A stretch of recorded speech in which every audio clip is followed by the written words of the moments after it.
This is America's Mayor live from Palm Beach of Florida, looking out at the Statue of Liberty.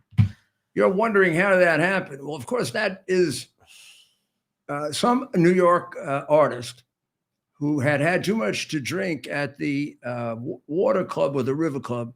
I have to get them straight. One is in Manhattan, the other is in Brooklyn.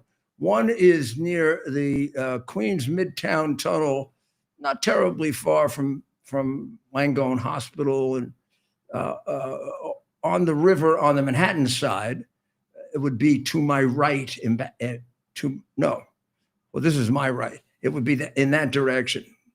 See where I'm pointing? In that direction. That's going uptown in that direction. Now, the Statue of Liberty, I don't know if the terrorists moved it or Mondami intends to get rid of it, and therefore he's shipping it out. But the Statue of Liberty should be approximately where you see that building, that tall building over this shoulder right there. See, oh, look, I'm able to figure out. See, they're on the other side than where I think. The Statue of Liberty should be about right there. See, about right there.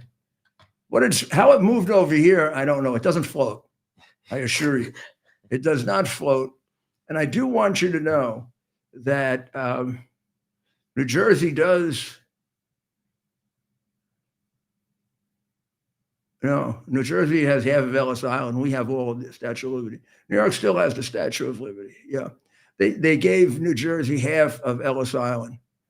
Of course, it is a little closer to Ellis Island, but we got the other half because there was nobody. I used to say when my grandfather left Genoa in 1905, he wasn't sitting on the dock waiting for the ship to come in from Genoa saying, I'm going to New Jersey. I'm going to New Jersey. I'm going to New Jersey.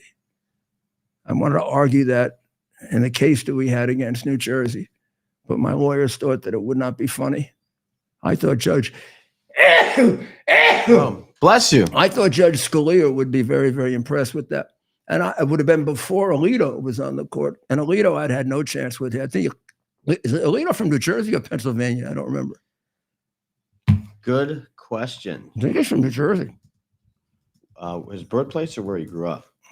Trenton, New Jersey. Yeah, we would have had a tough time with that boy. Italian immigrants. We got a split on Ellis Island, and one of my geniuses said that the court, this is what's wrong with the court, they don't understand the Bible. I said, why? He said, well, they played Solomon, right? They cut it in half. I said, no, they didn't play Solomon. Solomon didn't cut the baby in half. Solomon had the baby whole. Solomon figured out how to keep the baby whole. That's the wisdom of Solomon, jackasses, not to cut the baby in half, because he figured out who the real mother was, right? It was the one who was willing to give the baby away rather than have the baby killed. Okay, well, having gone through that bit of trivia, right. So we have New York there because I do think there are 3 elections coming up a week. Well, the results will be a week from today, 24 hours from. 7 days. A week from today, but within 24 hours of now. Right. I would say. In other words, we're at 8 o'clock. The polls in New Jersey, I think, close earlier than in New York. And that may be true in Pennsylvania. New York, they close at 9. New York usually gets quick results. Remember, we're only counting the city of New York, not the entire state. But the city of New York is larger than all but 11 states. But the good thing about New York is it doesn't keep you waiting when it cheats. They've been cheating so long, they know how to do it quickly. Right. Curtis Sliwa, who is my candidate, did not take my advice, but he still will win, I hope. I had suggested that we have a very, very big rally at the 4 or 5 major cemeteries in New York. And remember, try to win some of those Democrat votes. Republicans never get the early vote, right? So last time, with the help of dearly departed and our wonderful hero Charlie Kirk, we did very, very well on the early ballots last time. We did. Surprised the hell out of people. But I have to tell you, Trump gained at every vote group except one. He did not get not a single dead person's vote. They all voted Democrat, even though Democrats want to impose an inheritance tax and all this other stuff. And they taxed the property of those cemeteries very, very heavily. The cemetery people all went Democrat. I almost got that fly. Now, so what election shall we start with, Ted? Which one do you want? Let's start with the biggest story of all. So last night we ripped the communist Islamic extremist, unbelievably sick candidate and sick people who are supporting him apart for this comment about his auntie. Remember his auntie? His auntie tells you everything you need to know about Mondami. You need to know two things about Mondami. One, you're learning about the other. The other, they're still, oh my gosh, Ted, they're still scared, really, of taking on the Muslim part, right? It does appear so, right? Yeah, that's a good point. Yeah, but you got to take it. You got to take it apart. Otherwise, we're going to continue to have people killed. If we had taken it apart before 9/11, 9/11 never would have happened. Right. Right. Everybody is worried that he's a communist. I think he's a communist, but he's an Islamic extremist also. And maybe that's the more relevant. Communists want to take us over a period of time. I don't think they will, but they want to take us over a period of time. The Muslims don't exist in time. They exist in their own false psychopathic universe. The ones at least who are the true believers. And they are carrying out the will of their founder, Allah. Right. I mean, the will of Muhammad. Allah, I think, is God. I think. Hard to tell if Muhammad is God or Allah is God. But he's not. I'm sorry, my dear Muslim friends, but he's not the same God as my God, because my God does not tell me to kill Jewish people. In fact, my God loved Jewish people. They were and are his chosen people.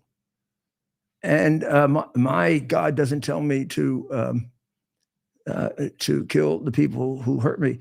He tells me to forgive them. And my God doesn't tell me that we should stone women who are committing sin. In fact, my God stopped people from stoning a woman, didn't he? Yes. And my God doesn't tell me or encourage me to come down really, really hard on my enemies. My God tells me if I want to meet the standards that he's setting for me and the reason he's dying for my sins, then I have to forgive the people who harm me. Oh, it's a terribly hard message, isn't it? A terribly hard moral code. Can you find anything wrong with it? Maybe that's a little beyond us. Also, that my God, and I'm certain many of yours, and the true God, he knows that we're not going to be able to do all that. He's told us we're going to be sinners, but he's also told us what he wants us to do. He wants us to keep picking ourselves up, wiping ourselves off, asking for forgiveness, and doing the best we can with all the power that we have to do better in the future. Because what he wants us to be able to do is improve ourselves. Isn't that what our country is also about? And what the awful people that attack it don't realize and don't let our children see? We should concentrate more on that phrase, more perfect union. Our country is in the process and will be until the end of time, into making itself a more perfect union. There'll always be things we do wrong because we're human, and there'll always be things we have to correct. And every government does things wrong. The only problem is many governments don't have a capacity to find out, to acknowledge, and to change what they're doing wrong. In fact, when they do something wrong, they get defensive. They become violent, like the Islamic extremists do. So let's listen, because it's so important that if New York is considering electing a communist Islamic, what kind of Islamic is he? Is he the Islamic about which we say most Islamics are nice, peaceful people? But there are some that are evil and that kill for terrorist reasons. There may be a dispute as to how large that sum is. I would say those who apologize for Islamic extremism would say that that's a very small number. Those who maybe you might consider Islamophobic may say it's really all of them. The truth is, it isn't all of them, and it isn't some of them. And it's more, I think by and large, for most of you good people, it's more than you think, but certainly way less than most of them. Having given you that absolutely imprecise, but I think idea, if somebody's running for office as a Muslim, aren't you entitled to know which kind of Muslim is he? Is he one in that larger group, you hope, that are peaceful Muslims who, although the Quran tells them to kill, murder, and hate people that don't agree with his religion, that he has forsworn that long ago and considers that not just something I don't believe in, but something that's sick? Or is he a Muslim that agrees with it? Because there are plenty of those. They still do it. Well, when we look at Mandami's actions, his family, his statements, his political associations, what he tells us, he's telling us completely and unequivocally that he's an Islamic extremist. Linda Sarsour was his mentor. She is as much of an Islamic extremist as you can be. She's proud of it. And she's well within the scope of the FBI's group that they consider a very serious national security threat to the United States. Despite that, the man who wants to be mayor of New York is one of her best friends. And he's also very, very friendly with Imam Wahab, who has a long, long history of espousing Islamic extremist causes, viciously attacking the United States, and being an unindicted co-conspirator in the murder of 6 Americans at the World Trade Center in 1993, praising the September 11 attack, blaming America for it, and basically defending the whole idea of suicide bombing by Islamics. He is, he's as clearly an Islamic extremist terrorist as you can be. And Mandami was unequivocal in his opinion of him. He said he was one of the finest imams in the United States. Mm-hmm. So I don't know what Mandami has to tell you that, gosh, you're all worried about my being a communist. Don't really be all that worried about my being a communist, because I'm probably going to deliver real problems to you faster as an Islamic extremist than as a communist. Because there sure as hell is a lot of them in America right now that want to commit terrorist attacks. Biden let them all in. If they didn't come in, the Islamic extremists are really stupid. The door was wide open for them. But in any event, listen to this, and then let's get you through the various stages of lying about it. Because last night we were only halfway there, right, Ted? Mm-hmm. So why don't we play his statement on Friday about how broken up he is about his auntie? Okay, so the first video we're gonna play is Mom Donnie. This is from Friday. discussing her aunt, who he says could not ride the trains, or didn't feel safe riding the trains immediately following September 11th. And we have the shorter clip, but I'm really trying to find the longer one. That's okay. Yep. So we're gonna try and get the longer one. This is Mom Domini on Friday.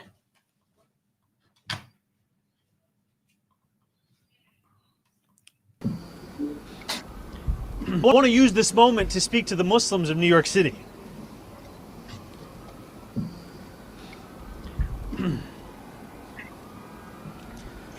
I want to speak to the memory of my aunt.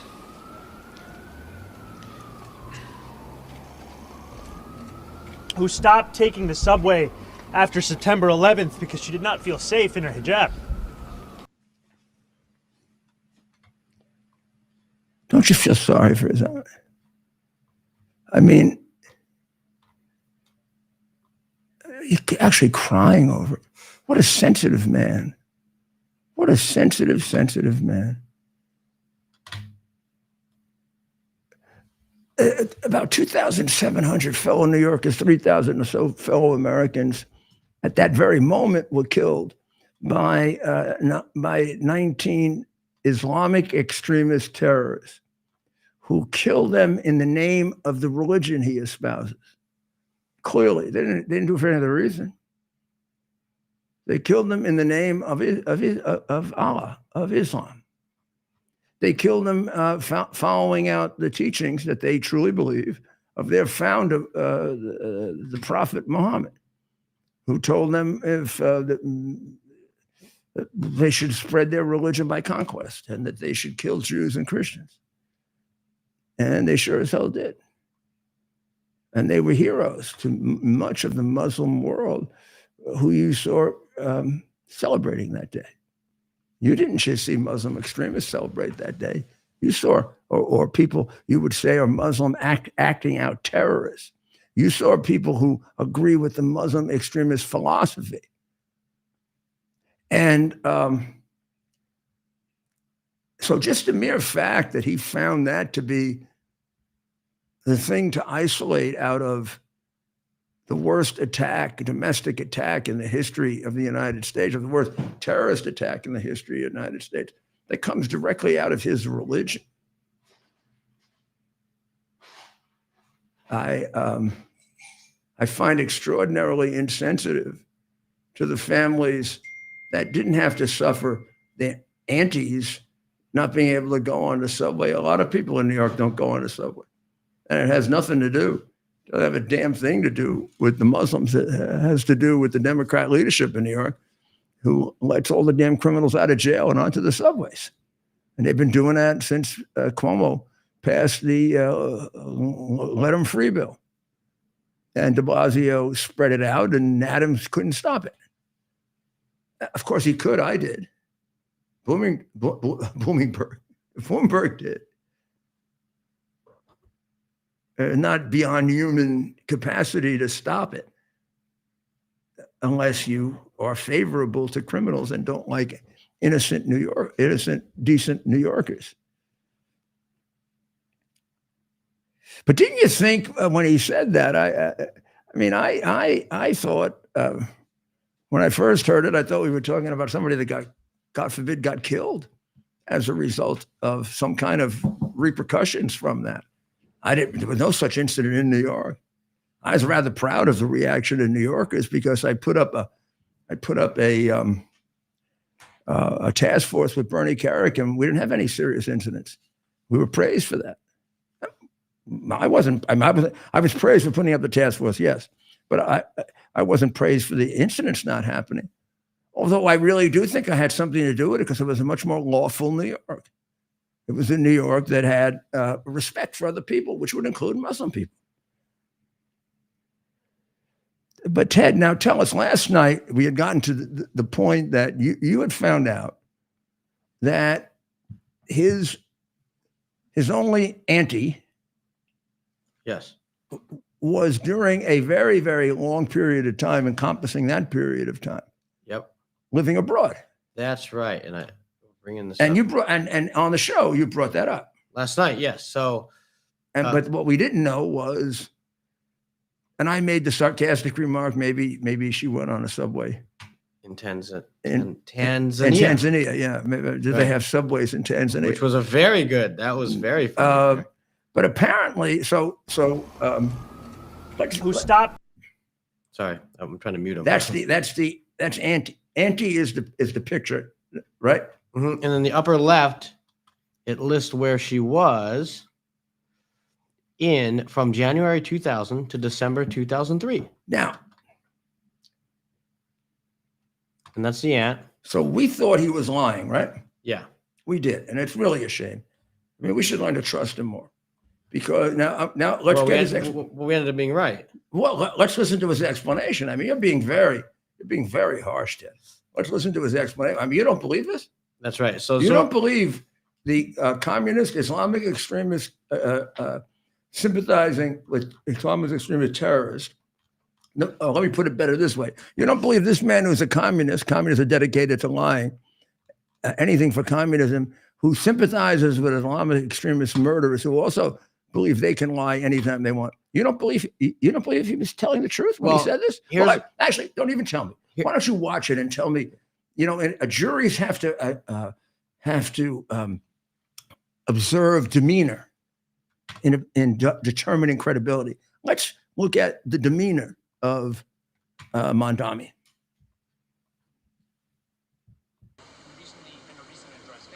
This is his explanation. You want to see the original or no? No, what's it? Of course I do. I'm going to look at him like I'm a jury.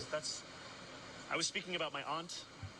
I was speaking about Zerafui, my father's cousin, who sadly passed away a few years ago. And for the takeaway from my more than 10-minute address about Islamophobia in this race and in this city to be the question of my aunt tells you everything about Andrew Cuomo and his inability to reckon with a crisis of his own. Why does it tell you about Andrew Cuomo? Andrew Cuomo didn't lie about his aunt. Right. What a slippery, excuse me, what a slippery son of a bitch. He turns it around on Andrew Cuomo. And I don't know, it wasn't just Andrew Cuomo who called him out. It was everybody. So let's listen to that again, because I'm a little unclear as to what he's saying. What is his explanation for what he did so that people would come to the conclusion that he's not a pathological liar? Because it would seem to me, from watching that performance and how he broke down crying, of course, he is a little boy who probably never grew up and never had any responsibilities. I mean, he grew up in a very rich family, very privileged, probably had everything he wanted all the time, and they pampered him like he was a little prince. Well, he isn't a little prince, he's a little shit. So let's take a look at the little shit, and let's get the explanation a little clearer. So we're gonna go back. This is the original. You want to hear what we just heard again? Can you imagine? Okay, Can you imagine if you get defeated? There've been a lot of bad statements. Can you imagine if you get defeated with a false statement about your auntie? Yeah, that's pretty funny. Here we go. Okay. Watch it again.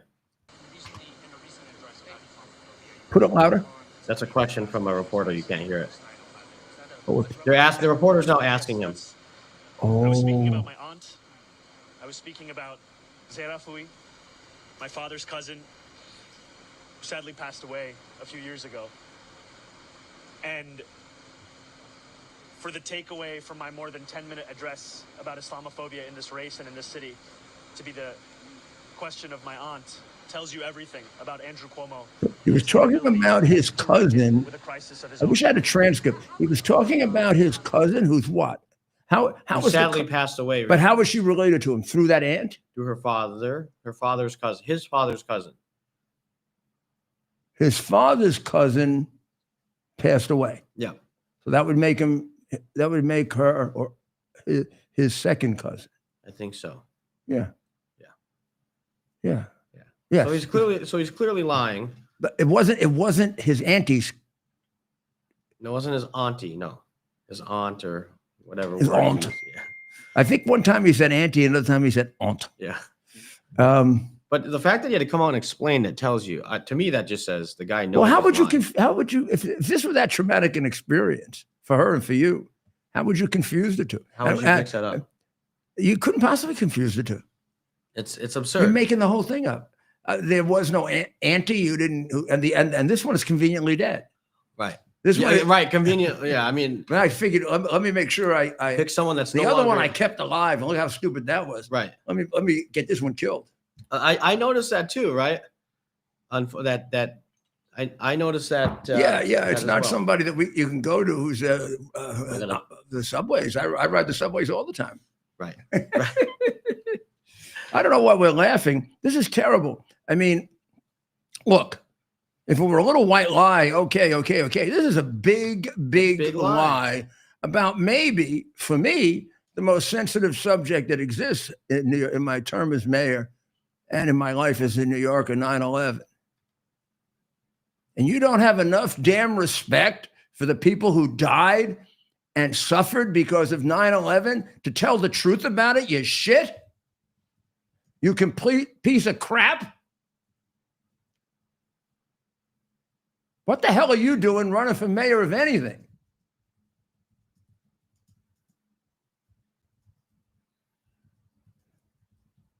You do not have enough decency, Mandami, to tell the truth about 9/11? And you want to be mayor of New York City?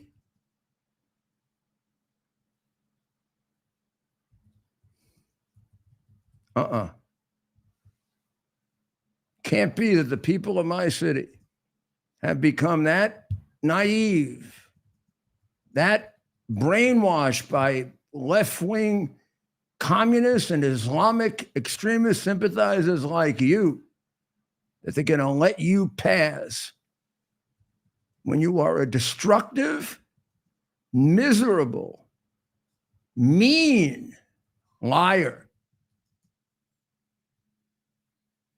Because in what you said and in the elaborate lie you made up, you dishonored not only the memory of all who died on September 11, but of all who suffered from September 11, who lost fathers and mothers and uncles and brothers and best friends, who almost died themselves and who are suffering now with illnesses that will take their lives. No people could be stupid enough to elect someone who dishonors their most important heroes. And that's who the people of September 11 were. And you not only want to compare it to the travails of a person who couldn't go on the subway, but you lied about it. It is so obvious you lied about it. In any decent world, in any decent place that's entitled to respect from its fellow citizens, you would be voted down now and thrown out if you were in office because you don't deserve to have a public trust. And we can't trust you. You're too sympathetic with Islamic extremists, and you're too sympathetic with communism. And you are a danger to the safety of both New York and the United States of America. And that's the final word on you, Mandani. So get lost. Well, we'll be right back.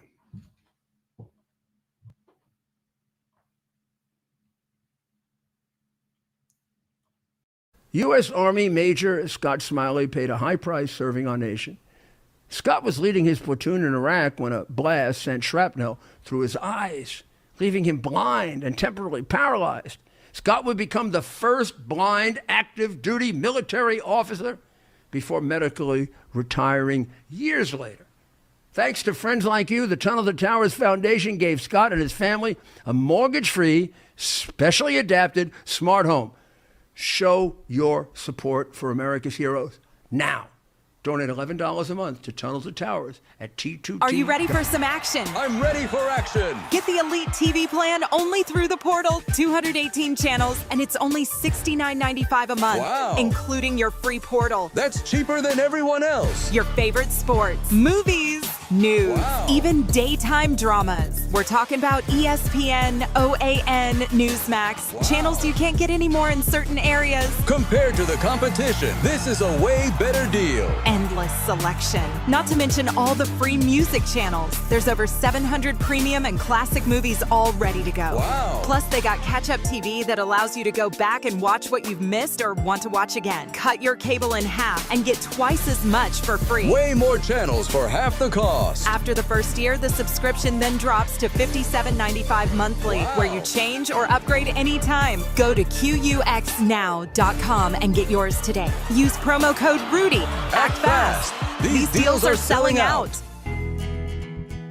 Here we are, pretty much at the beginning of the process here at this pristine, I call it a laboratory. It's not like a factory, it's like a hospital.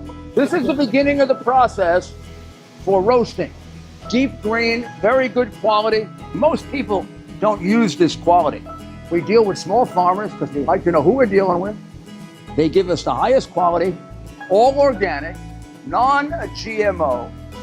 You should know all Arabica beans, no Robusto, all Arabica.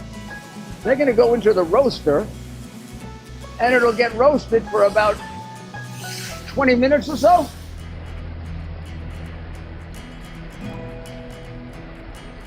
Oh my goodness, look at these. My goodness.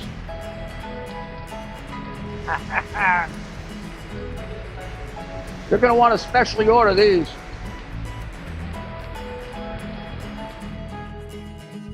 This is what goes into Rudy's coffee. And we're back. We're back. But I'm not sure if this is going to play on there, boys. So I'm going to take this off Yeah. and do it on here. Just tell me what it is now. Oh, I got it. You want to play it? Yep, I can play it. I can pull it right now. Okay, then I'll show it. Okay.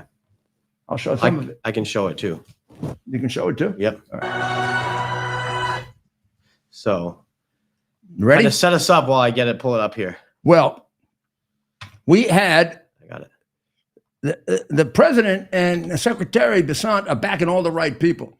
As the NBA goes through its really devastating betting scandal, which we discussed, I thought, really in depth, and we'll continue to discuss it. I think tomorrow night we may. Tomorrow night, I think we're having Michael Francesi, who was until 26, 27 years ago, a member of the mafia, and a very substantial member of the mafia, who I happened to prosecute, who did the remarkable thing of straightening his life out. And if you have any doubts about that, please read his book and please read about him. You'll find out that it's more than amply overcome by many things he's done to help people. And his father, strangely, was the mafia boss in the area of Brooklyn, the most feared mafia boss when I was growing up as a young boy, Sonny Francesi. But Michael has not necessarily direct experience with this kind of gambling, although he did some of it. This wasn't the area of the mafia that he was involved in. I mean, mafia is kind of specialized like everything else, but he sure knows about the inside of it really, really well, and I do too. So I think you'll enjoy the conversation between us. The conversation we had with Patrick Bet-David, how many people watched that, Ted? Hundreds of, maybe a million. Maybe, Take a look. yeah, a lot of people watched that. But we talked about how you become a member of the mafia and how you live with it, and then how you get out of it, and how difficult it is to get out of it without getting killed. But there are some people that have successfully done it. And, having been a prosecutor for so long and always having been thought of as a very fierce and difficult one on criminals, and I was, I also have, I don't know if I can say this myself, but I also have a very big heart. And I believe in redemption. As a Catholic, I very much believe in redemption. My religion's all about. I believe human beings can straighten themselves, and it's a terrible mistake to give up on them. And there are more than enough examples of unbelievably straight, total redemptions. There are examples also of phonies, of liars, of people who claim they saw God and they're going to go out and kill more people. Right. I'm sure I'm not a naive fool. Way, way on the other side. Yeah. So I think it's a great testament to the power of redemption and the validity of it that I believe in it. I know that's a strange statement, but I'm pretty soon we're going to be doing podcasts where I can give you more in-depth analysis of some of these things, so you can communicate with me and give me your wisdom on it. Because I really find that the more you talk to people about these things, about life and about politics and about how you fix things, the more you're able to actually fix them. So let's. So that's tomorrow with. That's tomorrow with Michael. But we recently had elections in Argentina, and we had Mr. Carton on last night, who was fabulous. We're gonna have him back. I mean, he. You can play a clip if you want. He gave, you got to get a clip ready. He gave about as good an explanation of how this works. And I asked him the question: how do these rich basketball players who are worth, I mean, some of these guys have like $30 million, $40 million contracts. They're going to make over $100 million in their lifetime. They don't come from families where that's just normal. And I honestly, they do. They blow it. I don't know how you blow it, but you do. But in any event, Michael gives a very, very, Carton gives a very good explanation of it. Excellent. And of course, he went through this himself. So in both cases, in his case and in Michael's case, these are people who actually went through this process, so they can tell you the organized crime side of it and the gambling addiction side of it. So let's get ready for the next story, which is about a country that's enormously important to us. Here's what I'm watching, and nobody else seems not to be watching like I am. Trump is putting together a very, very strong group of partners for the United States. He understands as the world grows and as things become more complicated, and as China gets bigger, and as China develops more allies, what we haven't been doing is growing with them, developing allies with him. And you say, oh, how is he developing allies with tariffs and this and that and the other thing? I'll tell you how he's developing it, by developing realistic allies, tough ones who can fight with us, not a bunch of dependent schlumps that we have to take care of, like the Democrats are doing to the poor people in our city. I want an Israel. I want an Israel with Bibi Netanyahu who says, man, I don't need your troops. Just let me go. And in a year, he wipes out everything surrounding Iran so I can go in there and bomb them. They don't have anybody to shoot me down. Man, you give me that. You give me that in China, there'd be no more China, right? No more red China. I mean, they wouldn't even fight us. If we put together the right, I'm telling you, we get Japan to the right stage that we want it. Xi Jinping will be peeing in his fat pants. The Chinese are afraid of the Japanese big time. You want to play with their heads as well as their lives? Militarize very, very strongly the Japanese, the way Trump's good friend Abe wants to, and the way the new prime minister was so enthusiastic about it, she jumped. We'll show that again before we go off. I love it. I love it. I love it. But we have another unbelievably charismatic, great ally in Argentina. And pretty soon, Venezuela will be cleaned out so we can have an ally there too. We get Venezuela and Argentina, we have the wealth of South America. And we get that little shit out of Colombia, we'll be doing well too. Right. But I don't know who's the richest countries. The richest countries in South America are Brazil, Venezuela, Argentina, and Colombia, all for different reasons.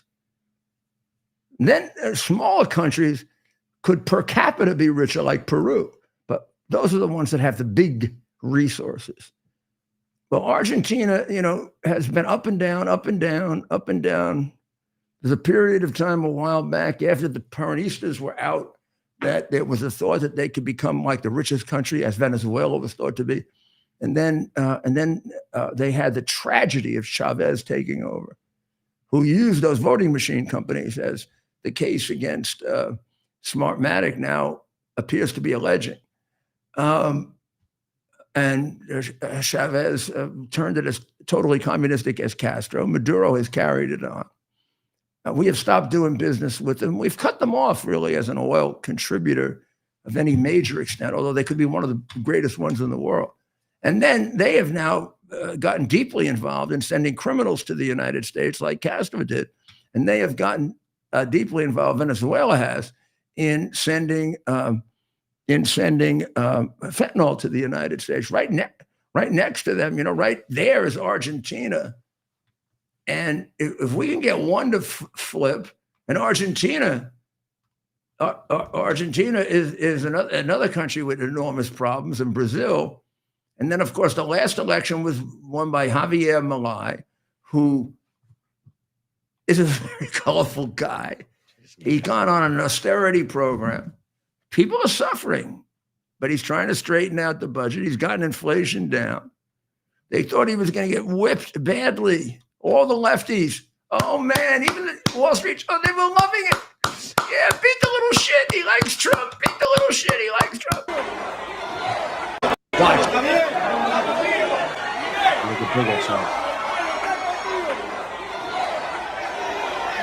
There he is. There's our boy. Go get him, Javier.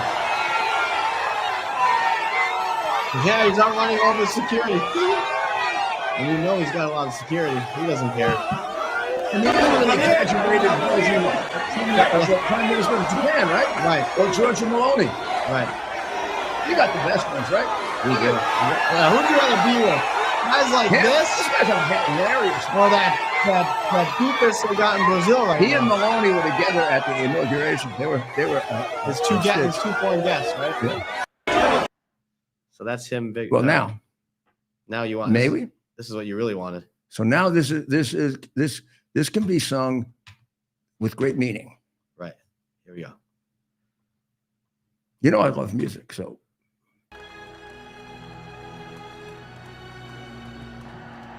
put it up loud. Well, I turned it down because you're. I don't know.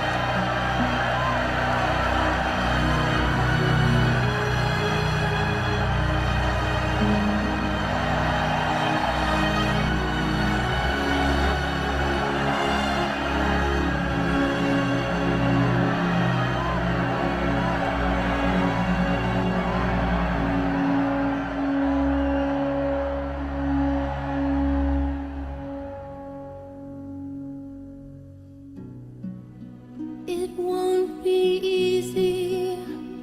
You'll think it's strange when I try to explain how I feel, that I still need your love after all that I've done. You won't believe me. All you will see is a girl you once knew, although she's dressed up to the nines, at 6s and 7s with you. I had to let it happen. I had to change.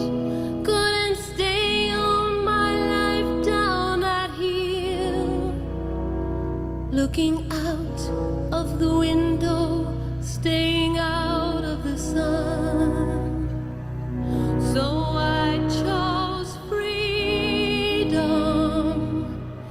running around, trying everything new, but nothing impressed me at all.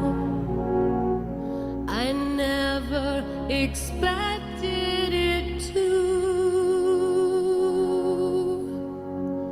Don't cry for me, Argentina.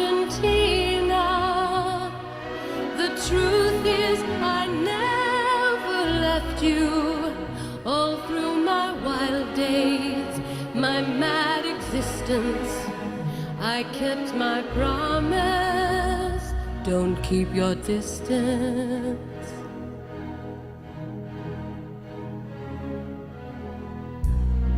And as for fortune, and as for fame, I never invited them in. Though it seemed to the world they were all I desired. They are I hate putting that off to listen to me, but we do have other things to cover. And of course, it's a bit pseudo, because of course they were semi-dictators, the Perones, and even worse than that, they imposed an economic system that Malai is trying to work his way out of brilliantly and bravely.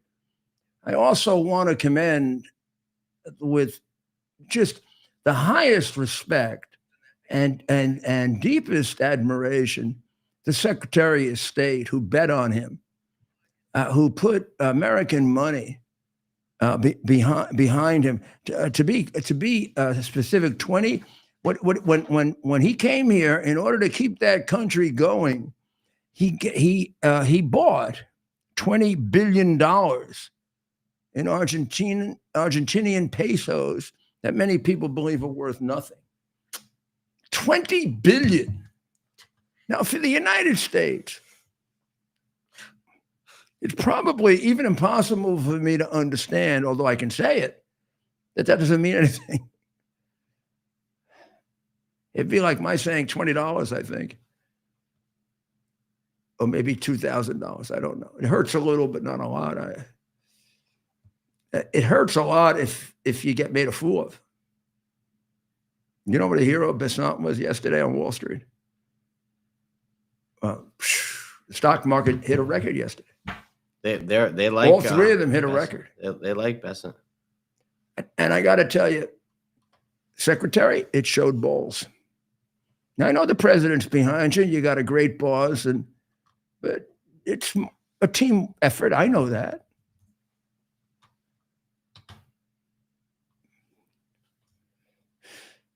So this little article in National Review by Jim Garrity says, Secretary Besant, collect your winnings. I know you're not a gambler, but all financial people are gamblers, really, and it wasn't a gamble. Where was that op-ed? What outlet? You invested it. It was National Review. You invested it in freedom and the best hope for the Argentinian people. And you know, and I know the president knew, that there was more to that $20 billion than $20 billion. It was the Argentinian people, for all the pushing and shoving that goes on between North and South America. And many people in South America feeling that we feel that they're inferior. I think they know that Trump doesn't.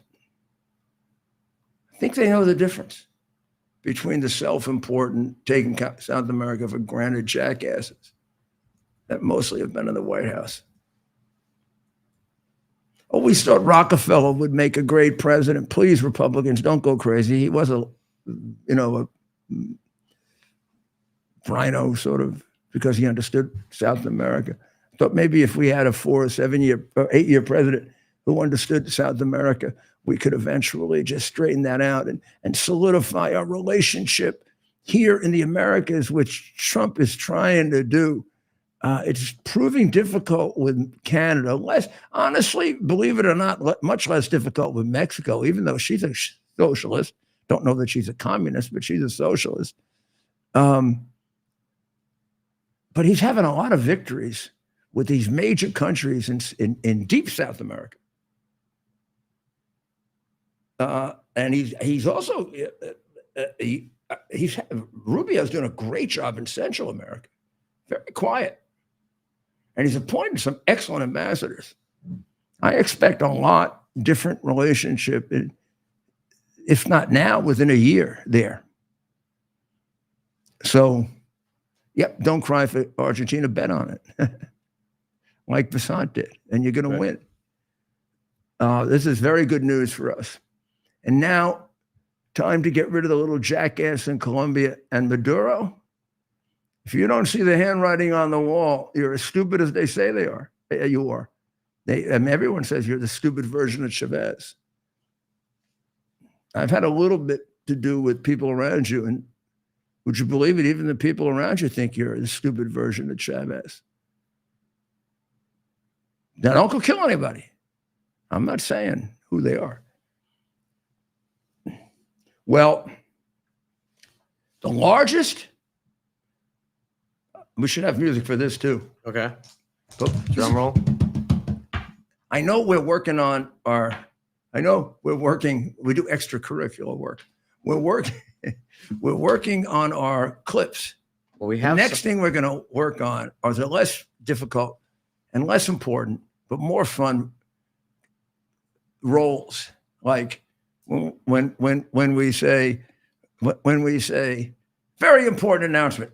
Da-da-da, da-da-da, da-da-da. We can press one of the hoops on this. How about this? How about this? This is playing. On the Christmas. We have it right now. Like a breaking news sound, maybe. That's not what I want. You know the little buttons here on my Christmas thing here, your Christmas thing here.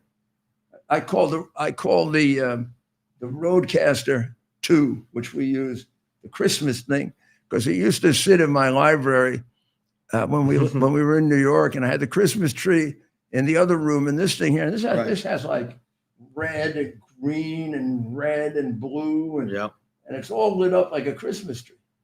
And then they have these big buttons on the side. If you press them, if you know how to use it right, we haven't mastered that part of it at all. Ted is a master with the other part of it. It's hard to, you put things in there and then you press it. And like I say, breaking news, and it goes, boop, boop, boop. Or how about this one, which says, very important announcement.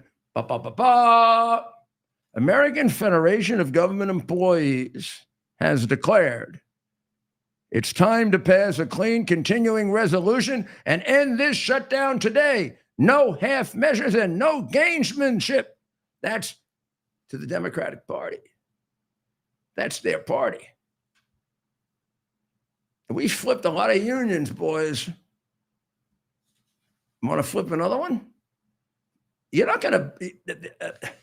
A guy like this, Everett Kelly, you may disagree with him on philosophy and all kinds of things, but you're not going to bullshit this guy.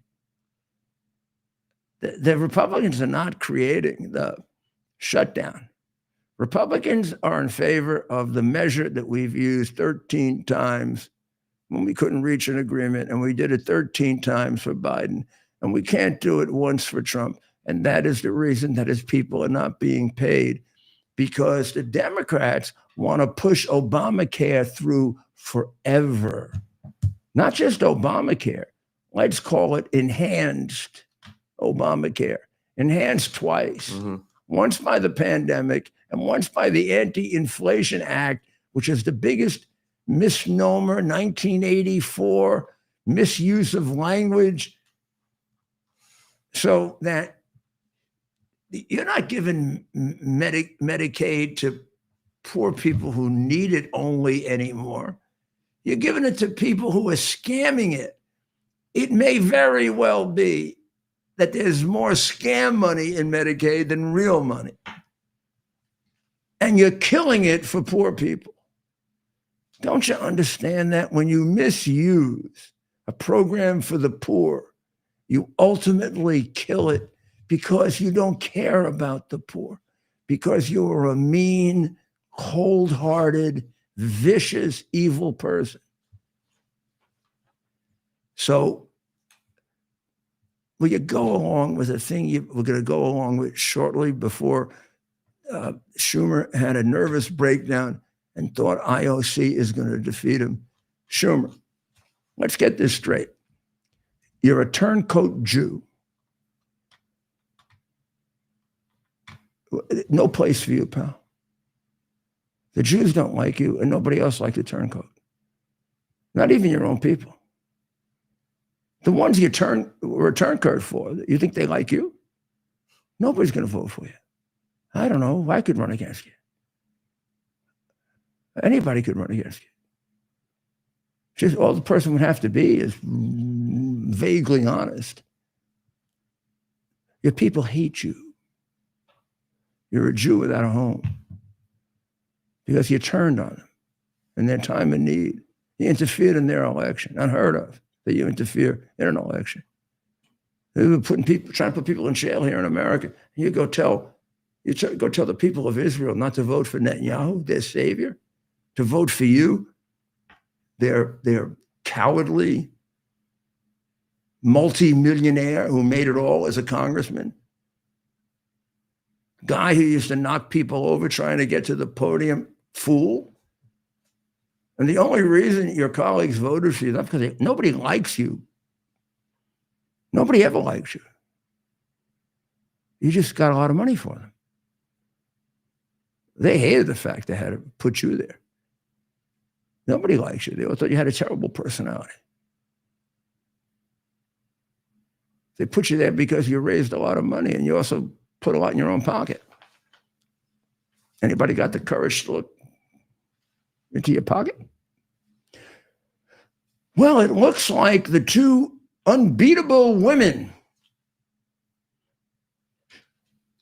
the one from New Jersey and the one from Virginia, Right.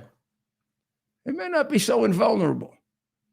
So I'm going to tell you what's wrong with the one from New Jersey, and Ted's going to tell you what's wrong with the one from Virginia. That's right. And stay with us. Let's see. What? And stay with us because in about 10 minutes we'll have Republican Curtis Good. Leva on the show. But 10 minutes from now. So New Jersey first. Okay, New Jersey first. Cheryl. Cheryl was a congresswoman. But before that, she was a Navy cadet. Maybe. Are you a Navy cadet when you don't graduate from your class? Are you a Navy cadet when you get caught up in a cheating scandal and they don't let you graduate and they let you wait 3/4 of a year to get assigned because you're being punished? Were they being ridiculously DEI, silly, and unbelievably horrible in reducing the standards by ever letting a cheat and a liar like you into the United States Navy? Did they degrade the United States Navy by letting you in? Yes, they did. They did. There's no doubt about it. You will not release your records because obviously you're embarrassed of your records. But if you want to represent the people of New Jersey, which is a state that has a reputation it has to overcome, I mean, you got that other Democrat just went to jail, didn't he? Mm-hmm. How many people in New Jersey go to jail? I think more per capita than New York. But in any event, what's to say you're not going to cheat in the Senate? You cheated in the academy. And you lied about it about 4 times since it happened. And now you won't release your records. Why won't you release your records in the United States Naval Academy? They're not your records. They're our records. That's a school that belongs to the United States of America. That's a school that belongs to the United States Department of Defense. I don't know why Pete doesn't release her records yet.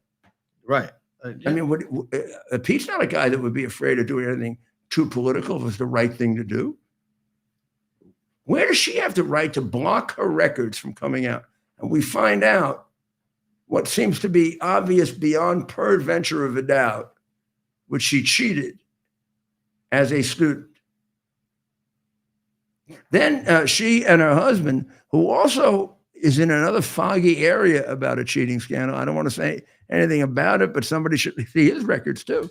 Why don't you put out your husband's records also? He is going to be your spouse in the Senate, influencing you. I mean, if it's like you, if it's anything like Pelosi and her old man, you're going to walk away with 500 million. You just, I mean, this all started when you couldn't explain how you had $7 million. You don't know how your net worth went up by $7 million or more. Is that the same way you didn't know you were cheating at the Naval Academy? Why are you thinking of voting her for the Senate? Why? So she's getting hurt. Jack Ciattarelli is getting closer. But you know what? That should be the biggest issue. But the press, you ever see the press write about it? No. That's a big issue. I really think the American people should know if they are being forced by lack of information to put in the United States Congress a cheat at the Naval Academy. After all, you put that creep Blumenthal in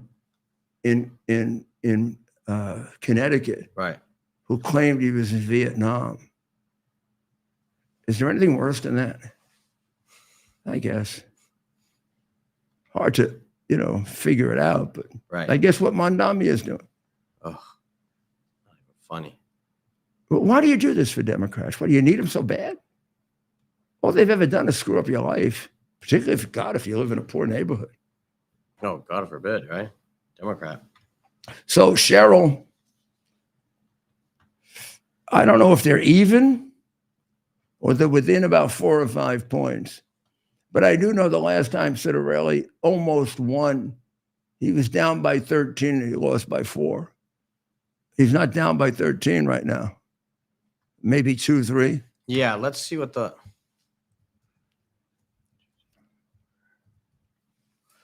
polls are telling us. We'll bring up those polling while we talk about, I guess we can move to Virginia. Or do you want to? No. Now you're going to move to Virginia. And here we have. I guess we should begin with the Attorney General candidate because they are a ticket. Right. Democrat Jay Jones. We have him on. We have these text messages from him where he's threatening to kill a fellow state legislature and his family. And Shall we take a short break? And we can put the camera on you. Yeah. And all these women can see you. Right. And Yeah. Well, that's therefore not we can increase our audience. Well, also we got to pull up the different. And we have to also get Curtis in. Right. And then we will sign off because I don't. What time were you up until last night? I am not. Well, I'm not going to do it again. I'm not going to go. I'm not going to say that now, but let's say I'm not going to stay up for 3 o'clock in the morning for a baseball game where I don't give a damn who wins. And I'm angry at both teams. I'm angry at the Dodgers because I was born that way, and Dodger fans almost tried to kill me once. And I like the old Dodgers, but I don't like the new ones. So I got over it with the Dodgers. I even was the MC at the 1955 reunion of the Yankees and the Dodgers, and I was as excited to see the Dodgers as the Yankees.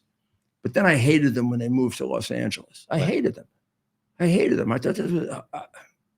I went to my first game I went to in Los Angeles. I'm sitting there, right, with my friends from Los Angeles. Right.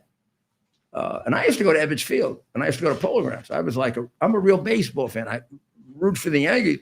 I've been in half to 3/4 of the baseball parks. So I'm sitting there, and I said, I'd like to get a hot dog.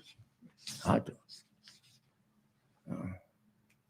I'd like to have a hot dog.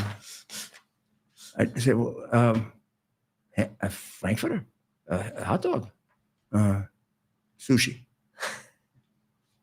I don't think I knew what sushi was. I said, what the hell is that?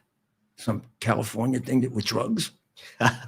Well, Mayor, I have a question for our next guest, and I think we know the answer. Who's our next guest? The next mayor of New The York? next mayor of New York City. And you know it's not going to be that Islamic extremist creep. Well, we certainly hope not. And Mr. Sliwa, have you ever had sushi at a baseball game? Absolutely not. First time I was in Los Angeles years ago, I'm sitting there at the Dodger game, and I said, I'd like to have a hot dog. And they say, oh, we have sushi here. And I said, no wonder they threw you out of Brooklyn.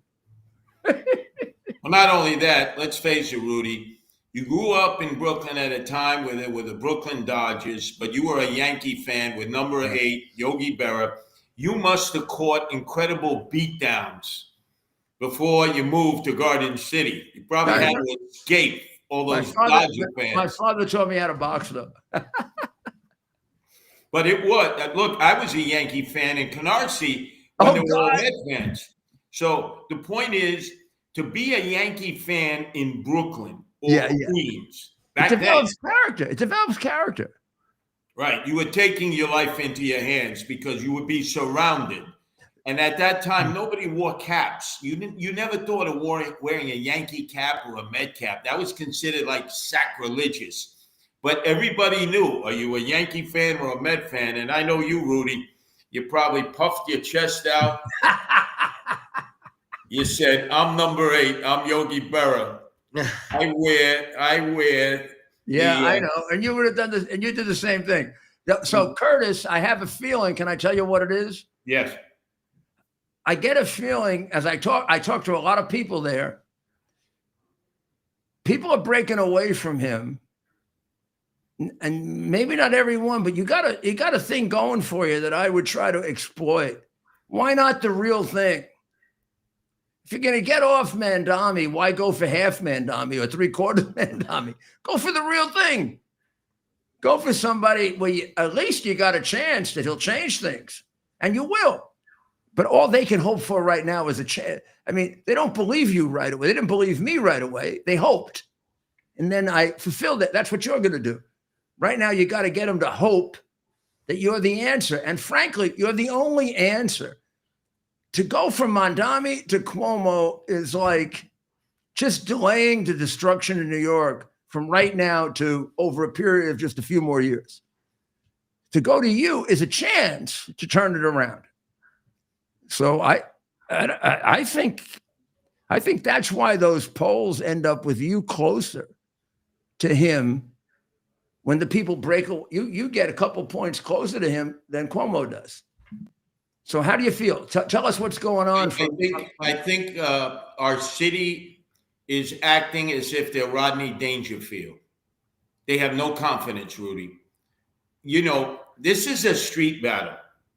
And they are exuding fear, fright, and hysteria. And Zoran's people are feeding off of that. They're empowered by that.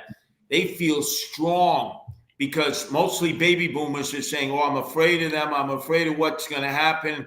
I'm going to leave. Now, if you say you're going to leave, Rudy, they want us to leave.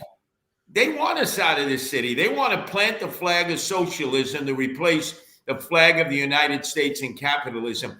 So the more that older people keep constantly, I mean, it's like, oh, I'm afraid, I'm fearful, I'm frightening. Anytime you signal to your opponent that you're frightened, you're giving your opponent a one-up that you can be beaten easily. And I see these younger people, the way they talk, because we're in the Zoranista areas every day. We're in Astoria, Long Island City. We're in Woodside, Sunnyside, Edgewood. When you say that, it shocks me when you say that. I remember a couple of years ago, somebody told me that in Bay Ridge, Brooklyn, or somewhere near Bay Ridge, Brooklyn, there's a big Islamic, and they were all cheering. They were cheering September 7th. I said, what, are you crazy? October 7th. October 7th, rather. Are you crazy? I mean, this they is were what Italian. They were Italian and Irish. The only place a Republican could win, or a Catholic. This is what happened, Rudy, because I remember being there with you Sure. campaigning for you for mayor with Marty Golden at the time, other Republicans. That was a Republican He on owned it, right? in a sea of Democrats that surrounded it. So there have been many Arabic families there for more than a century, from Syria, Lebanon. They voted for you. But what happened right after October 7th, the area was flooded with these pro-Palestinian thugs. Ah, They knew, let's go into the Arab area. We blend in. They're mostly white because they got the schmatas on their face, covering their face. So let's face it, those schmatas got to come off, and you're going to see white Antifa members who obviously are here as agent provocateurs. So they go screaming through the streets, from the river to the sea, Palestine will be free, intifada, intifada. These are white people. But you can't tell because they have the keffiyeh on wrapped around their face. Other Arab kids get excited because the parents, they're cool, calm, and collected. You know, they realize, no. They've been there over 100 years. They voted for you, Rudy. I remember campaigning with them and saying, no, wait, they're very law and order, the Muslims. Very law and order, very conservative. no, yes, it was totally different then. Yeah. But their kids are like any other kids. They can easily be swayed away by the mob. And you know how Antifa operates. They cover their face. They don't want anyone to see them. They're agent provocateurs. They'll fly the Palestinian flag. But quite frankly, their only purpose is to sow chaos and anarchy. And that's why they'll sing the song, Intifada, Intifada, Intifada. It's almost like you become a whirling dervish. So when your opponent, Mondami, says global intifada, yes, what that says to me is he wants Islam to try to impose itself on the entire world by military force or by terrorism. The Intifada was a terrorist program that Palestine conducted against Israel 3 times. So he wants them to come here and blow up our nightclubs and blow up our diners. And I went to Israel when they blew up a pizza place, a Sparrow pizza place. That was part of the Intifada. I went to see a little girl, Curtis. She was 19 years old. She had all shrapnel in her face. yes.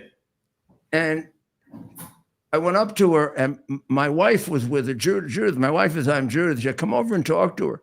I held her hand. She knew who I was. She said, Mayor, will I ever be pretty again? And I said, yes, you will, sweetheart. They can fix all that. That's the Intifada. So does he know what he's talking? Does he know what he's talking? Does he know what he's talking about? I want a global. He wants them to do it in New York. They can blow up our kids and put shrapnel in their heads. Just the threat of it. And by the way, the Israelis got very smart after the Sbarro pizza bombing and the double-decker buses. Remember, they pulled the ripcord on their bomb vests and blew themselves up on the double-decker buses. So they started building walls because we know walls make for good neighbors. And notice they didn't have the problem after that. Right. Walls make for good neighbors. When you have a troubled neighbor, you build a wall, you build a fence. The neighbor stays on one side, you stay on the other side. That's what the Israelis did all throughout Judea and Samaria and the West Bank. And they never had problems again in that vein.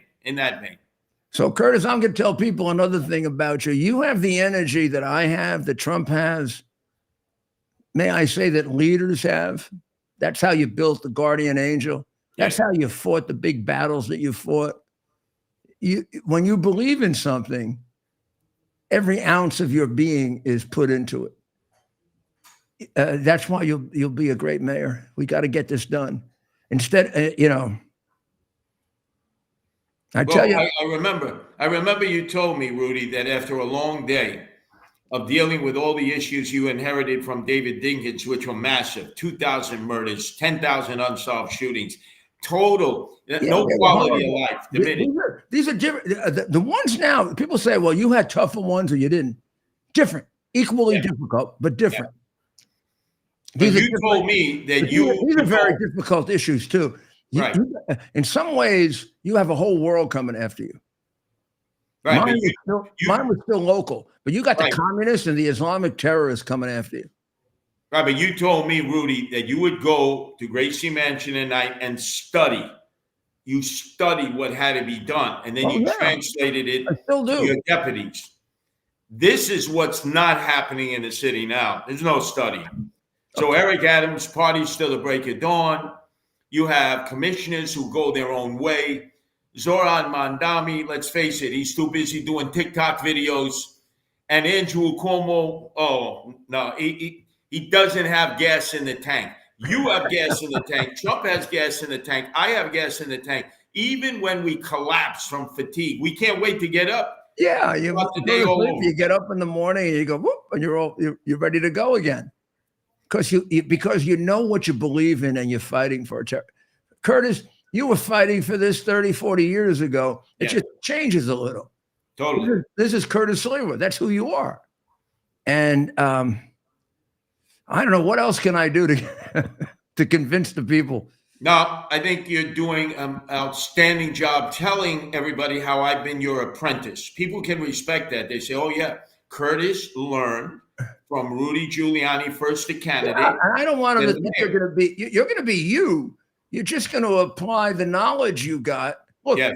I copied. I'm not embarrassed. I copied Ronald Reagan. Yeah.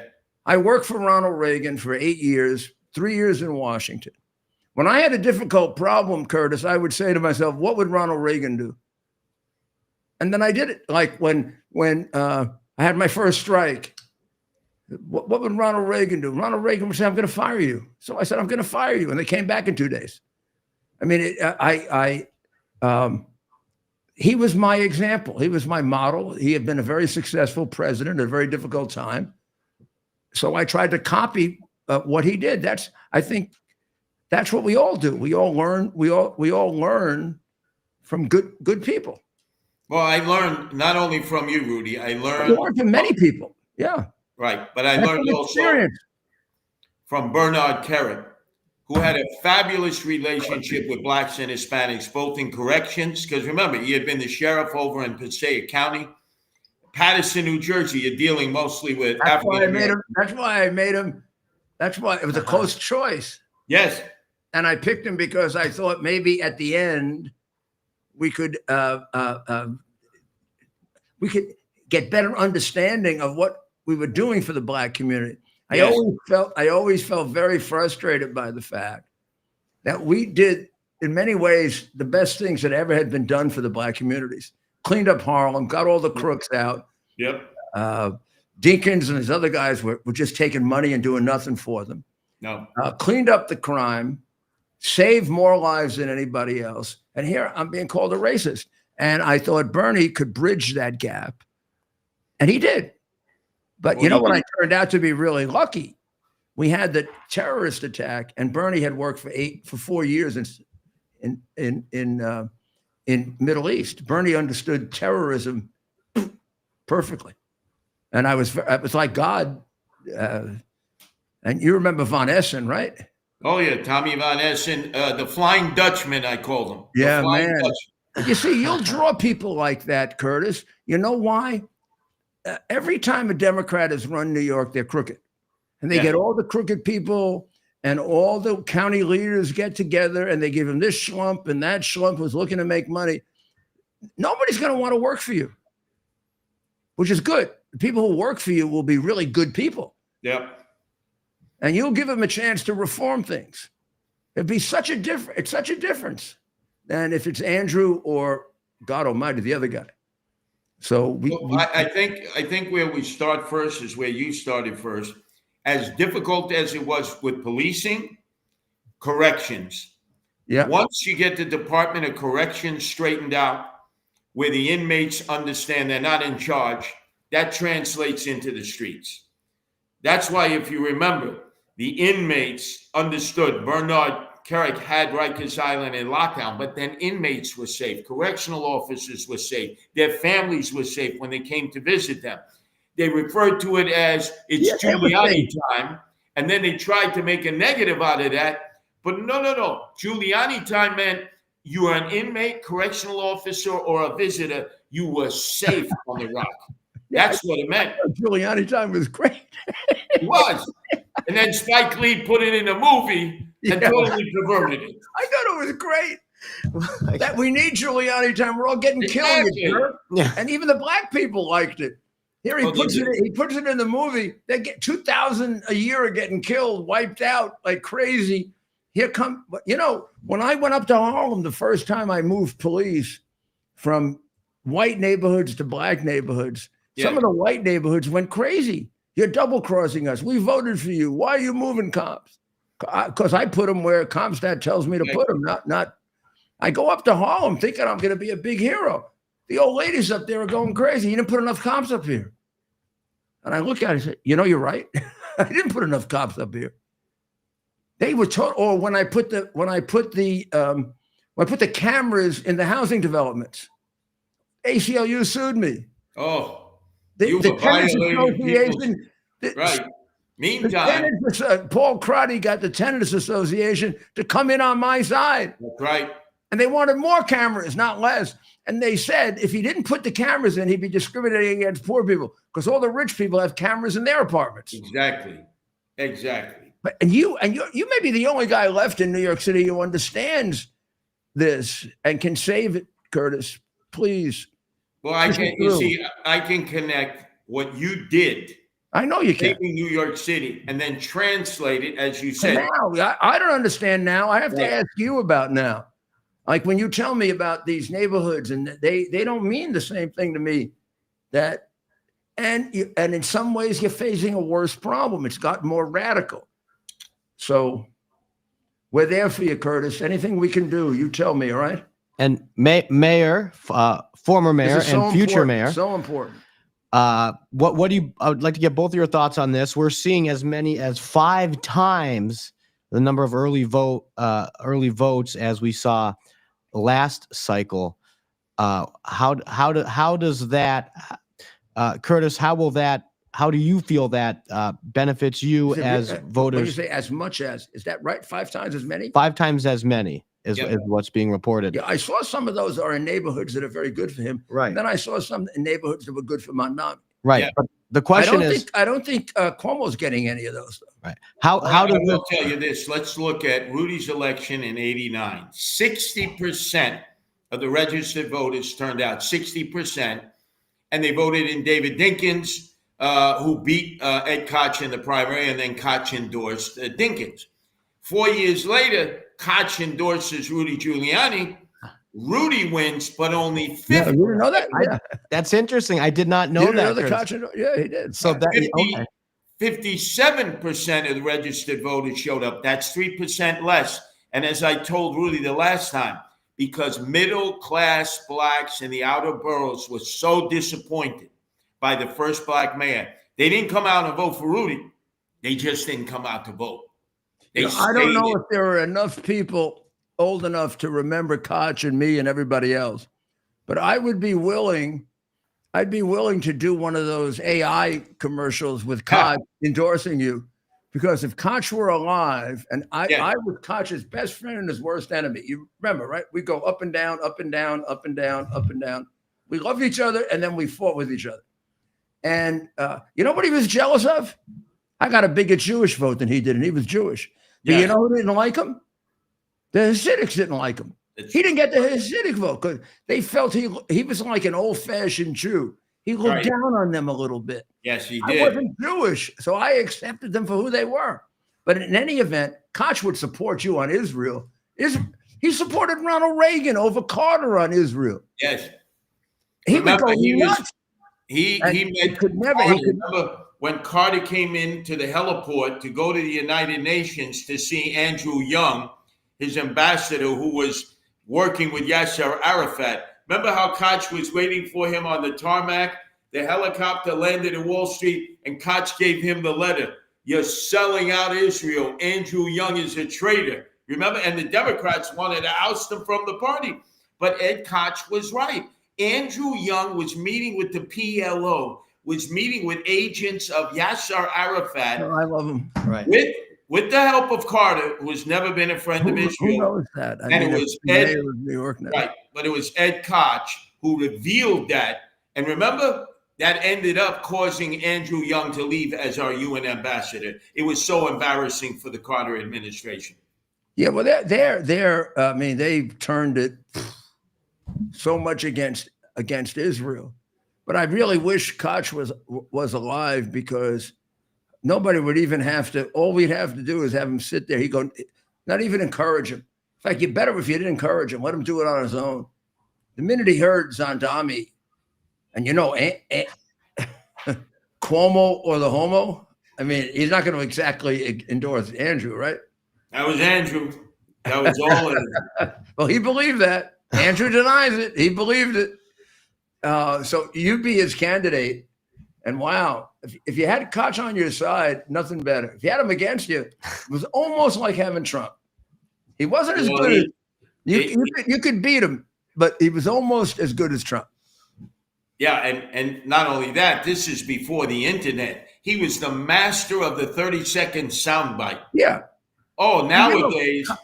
Trump doesn't know this, I don't think. He learned a lot of what he does from Koch. Oh, absolutely. Even though they were, since the Wallman rink, they were sort of enemies, right? Or they were on the other side. Yes. But he operates a lot like Koch, which is not a bad way to operate. No. How am I doing? How am I doing? Remember Ed Koch? Whatever they were. How am I doing? Well, how about when Dinkins defeated him, and a year later they came up to him and said, "The city is terrible. Why don't you come back? You voted for him, and now you must pay for it. Now you must suffer. Now you must suffer." That was classic. And so he was your iconic New Yorker. He could speak to working class people. He was feisty. If you were an adversary of Ed Koch, which I was, you ended up going to jail from time to time. I mean, he made sure that your paperwork was lost, and I was all right. After he was, you know why you were his adversary, and this is what I picked up about you from day one. You brought out their worst instincts. Yes. Their worst instincts were defensiveness. So they weren't doing a good job on crime. And Koch wanted to, but he didn't know how to do it. He had Ward, who was pissing out of helicopters. I worked never forget, Rudy. I worked with Ward, but I mean, he was pissing out of helicopters. They didn't know what they were doing. And you had to come in and in situations where people were desperate, and you were just satisfying the fact that they were desperate. He should have co-opted you, meaning making you part of the. That's right. And I'll tell you, there was a meeting. I was U.S. attorney at the time. Right. Koch had asked me to help him with violent crime. That's how I set up the Federal Day program and all this other stuff. And when I saw you doing that, I said, this is a good, we need this, Mayor. And he would say, "Oh, fucking vigilante." Right. And there was a meeting that I was in at City Hall. His deputy mayor, Herb Rickman, very close. Remember him too? Yeah. And a guy named Tony Bosa, who ended up becoming the police commissioner in Minneapolis, but he was in charge of the gang task force. They met with Koch and me. So how old were you, Curtis? Excuse me? How old were you? I was 26 years old. What? 1 year into the Guardian Angels. 26 years old. He's doing right. Boza says to Koch, "My whole career has been locking up young juveniles, blacks and Hispanics. This guy has a way of getting them away from the gangs. We should work with him." And Herb Rickman said, "Ed, I've been your lifelong friend, but you're letting your ego get the best of you here. You don't know the streets like this guy, Curtis. Work with him." And then Ed Koch looked at both of them and he goes, "I have no words for you. He is a vigilante. He is a gang leader. He needs to be stopped." Yep. I was the U.S. attorney, completely independent of him, but he recommended that I help them with drug crime. So I did Federal Day. Eventually, I got very close to Ward, and we did Federal Day regularly. First time I defended you, he called me up. He said, "What the hell are you doing? He's a vigilante." I said, "You're absolutely wrong, Mayor. Please, can I come over and explain it to you?" He said, "No, you can't explain to me. What do you know?" You're just a kid. I was the U.S. attorney in the largest district in the United States. I had been the third ranking official in the Justice Department. I had helped to write a book about how to reduce violent crime with Professor Wilson. I mean, knew a hell of a lot more crime than Ed Koch. And I saw in you the desperation of citizens because there was poor policing. And you were satisfying that, which was a good thing. We should, but he never got that. Now, here's what I want to ask you before I get off. Yeah. Did he ever understand later? Because it's one thing at the time when you're in the middle of but did he understand later your contribution? Yeah. And in fact, I thought he did. Yeah.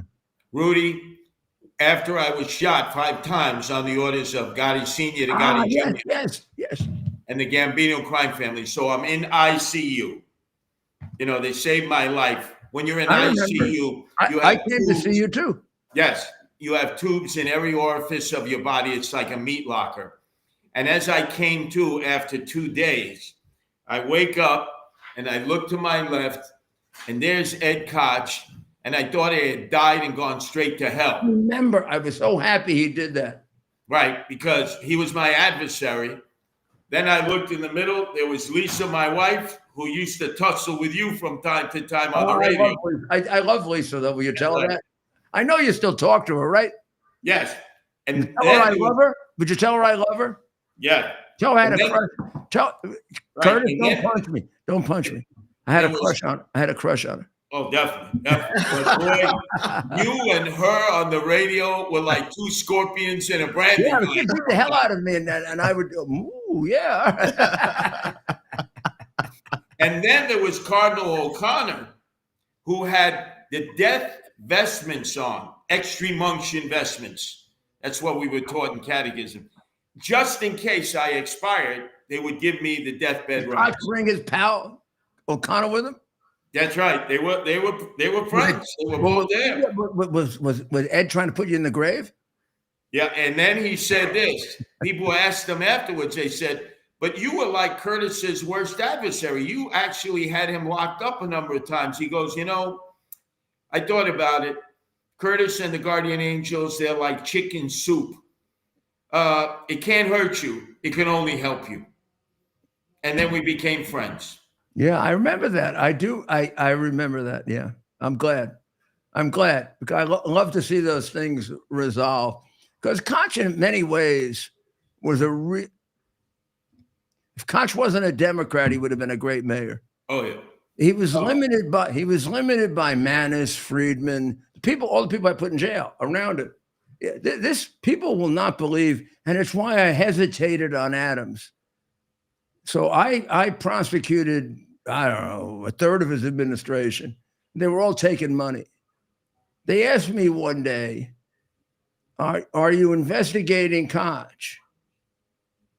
And I said, no.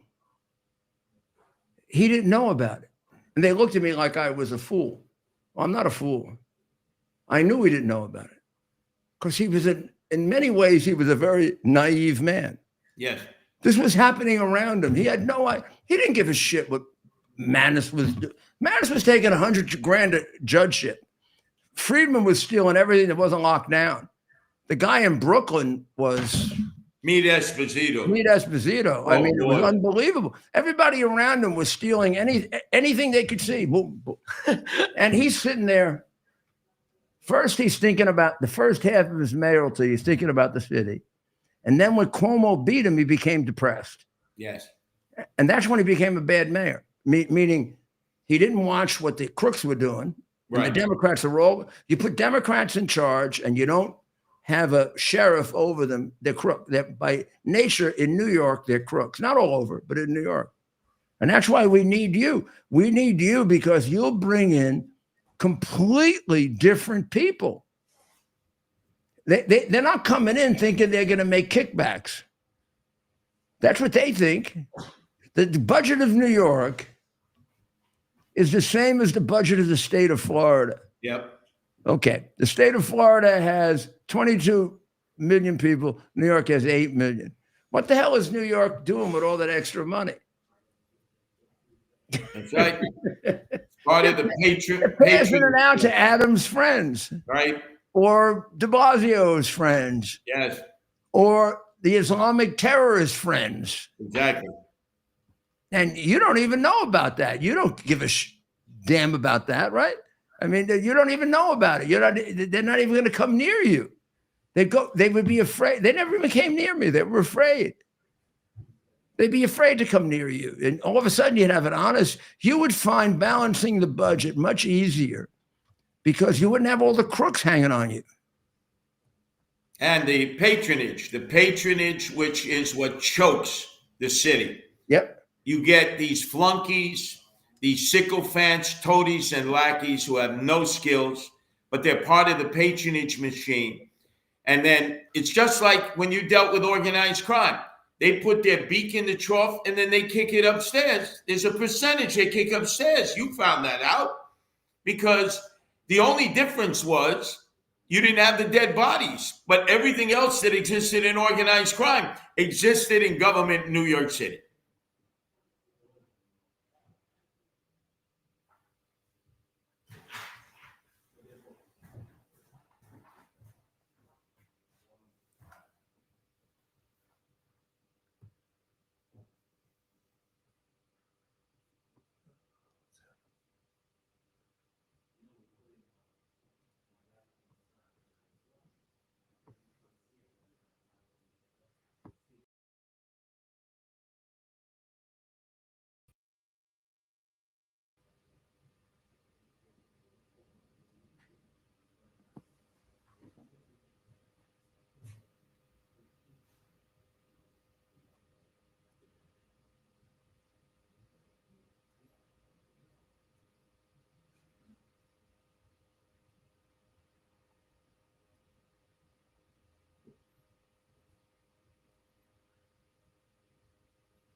U.S. Army Major Scott Smiley paid a high price serving our nation. Scott was leading his platoon in Iraq when a blast sent shrapnel through his eyes, leaving him blind and temporarily paralyzed. Scott would become the first blind active duty military officer before medically retiring years later. Thanks to friends like you, the Tunnel to Towers Foundation gave Scott and his family a mortgage-free, specially adapted smart home. Show your support for America's heroes now. Donate $11 a month to Tunnel to Towers at t2t.org.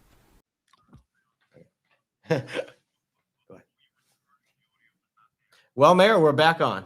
Well, thank you very much, Curtis. I must say, that was probably one of the most honest political interviews you've ever heard in your whole life. And maybe one of them, it was just for that. I don't want to overdo it. I try not to, but at least for my city, if not for my country, maybe one of the most important. He is running against And I'm talking about Mondami now. He's running against pure evil. The man is pure evil. Yes, he's a communist. Yes, he's a socialist. That's enough. Marx, who is the author and the creator of socialism and communism, was a Satanist. All of the theories of socialism and communism emerge from the mind and the soul, lack of soul, of a Satanist. If you embrace them, it destroys you from within. Beyond that, he embraces an even older, extraordinarily destructive satanic force. And that's the satanic force of Muhammad. The only way to be a Muslim and be a decent, modern, respectable, acceptable human being is to reject everything that Muslim people read and believe in the second half of the Quran. Everything that Muhammad taught after he was thrown out of his city. Because from then on, he was a murderer, a mass murderer, a pedophile, and a person who created more war, more death, more conquest in the name of conversion than any figure in human history. Jesus created conversion by preaching, and Moses never really, and the chosen people of God never really engaged in conversion. They engaged in being selected by God. But they didn't go kill other people who didn't agree with them. There are examples in the Old Testament of things that we have to reject.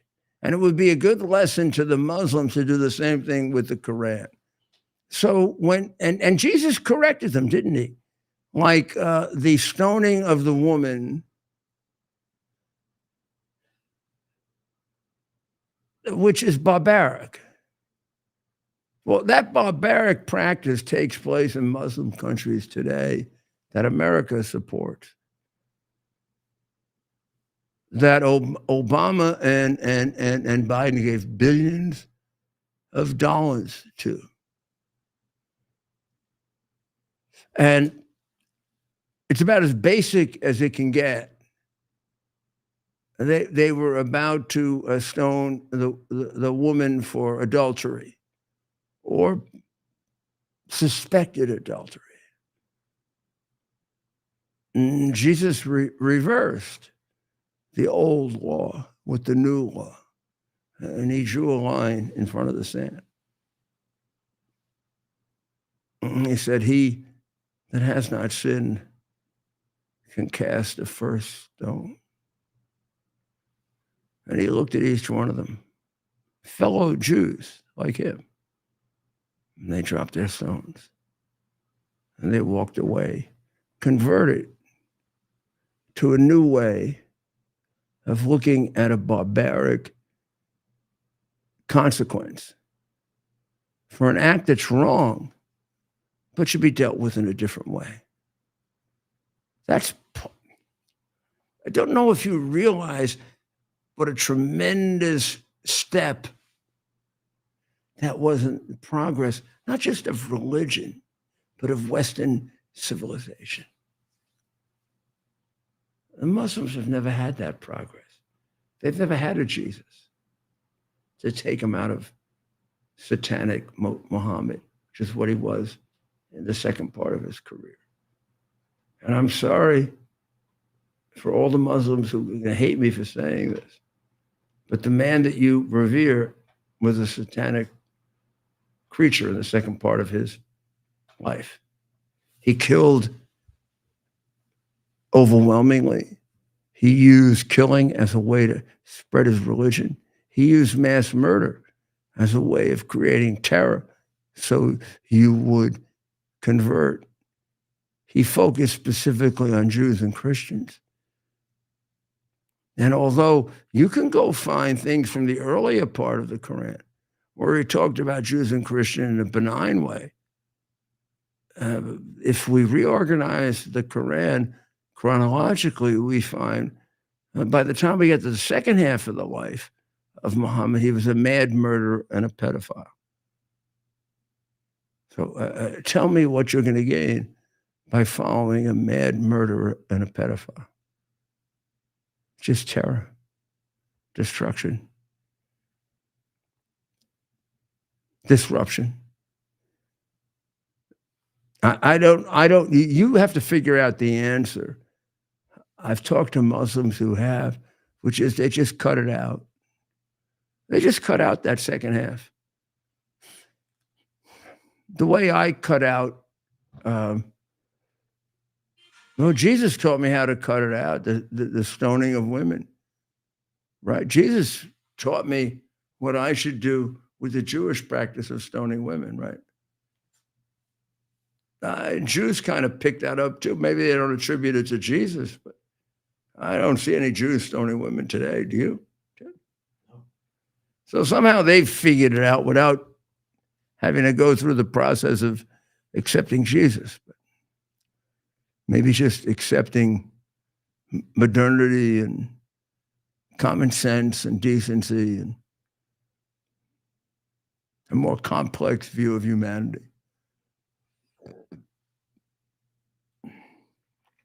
Well, Ted, we kept him over Quite a bit. in a large section of soccer time, and next year they're going to have to get used to soccer time because we're going to have FIFA here, Right. and I'm going to be very, very involved in organizing them to watch FIFA. Right. Because I have to We're gonna have to be admit, big soccer. I have a familial Connection connection to the event. and tremendous Pride. desire for my son to be successful because I love him so much. It's impossible for Andrew not to be successful. No, it isn't. It isn't. One little thing, I'm so worried for him. You don't know what you'll someday, Ted, you got to be a father. Right. You change. You know how I changed? The first thing, I'll give you the biggest thing I changed with being a father. Everything changed me about being a father. But one thing that changed me, I would never take protection. When the mafia came and threatened to kill me, the Sicilian mafia put up a contract of $800,000 to kill me. And the FBI said, we'll protect you. We'll put it. I said, get out of here. Get away. And they came back, another group. I said, I tell you what, make me a marshal. Give me a gun. I'll shoot them if they come up to me. They did. They trained me to shoot. They gave me and Denny Young United States Marshal designations. So I could carry a gun. The second year I was U.S. attorney, I could carry a gun all over America. Most law enforcement officers can't. Right. If I'm a New York City police officer, I have to register my gun in Minnesota. I have to register my gun in Texas. I have to register my gun I was a U.S. Marshal. I didn't have to register my gun anywhere. So they trained me in a gun. I went and shot the gun. I was really, really good, except Denny was better. Yeah. I said, well, let him have the gun. And I gave him the gun back. I never took the gun. Well, that makes sense. I never paid attention on the anniversary of the Statue of Liberty, when they put out the most beautiful new version of that beautiful statue with Ronald Reagan in New York, they threatened to kill my wife. There was a threat to kill my wife. And we had to protect her at her studio because she was on television for 8 weeks. And they said, well, we got to give you protection too. I said, well, they didn't threaten to kill me. And they said, well, they didn't, but they, screw it. Give her all the protection. I never took protection until the last time. Carmine Persico put out a $400,000 contract to kill me. They told me some crazy nut may just do this, some young kid. I had a child now. It was the first time I said, okay, protect me. It changed my whole, until I don't know how old I was, we'd have to figure it out, but it changed my whole, once you have a child, it changes your whole perspective on it. Until I had a child, number one, I didn't think they could kill me. Number two, I'm sure I care. I didn't want to die. But it's when you had to think of others. That's when you got serious and about I always thought, I grew up trained in I always thought I could take care of myself. If I can't take care of myself against a gun, it was ridiculously stupid. Like, I'm not afraid of anybody, but I got to be afraid. But then I realized that it's kind of like stupid. I got to be afraid of a gun. Right. Well, obviously that's love of family and what most people feel with their children. But Mayor, it's also a sign of just, right, of that's another quality of yours that made you such a good leader, right? Because I don't get afraid. I don't get afraid easily. Right. You don't get afraid. And for yourself, even less, right? But when you're thinking of others, right? When you're thinking of others and the protection of others around you. Yep. The minute I had my baby, I said, he needs me. My baby needs me. And I don't know. I have a bigger responsibility now. So try being a father, okay? It's really important. I'm telling you this because it's really important. The communists, the crazy Islamic terror, they're trying to stop fathers. They don't like fathers. Communists don't like fathers. Look at Black Lives Matter. They hate fathers. What do the Black people need more than fathers? What do the Italian people need more than fathers? Mothers, mothers, harder to separate mothers. I think it's chemical. But you can separate fathers. And communism goes right after fathers. Get them the hell out. Like the guy they put in prison in Virginia. I don't know why. You know why all of you don't get this like that? Because you weren't educated in real history.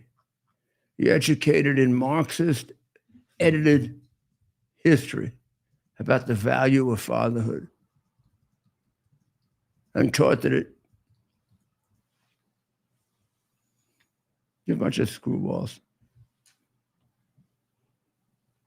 Well, Cuomo, according to this article, Cuomo has halved the lead that Mondami had. I'm going to tell you what's wrong with this article. He has. But even with that, Curtis is closer to him by 2 points. And nowhere in here do they say that. This is American press.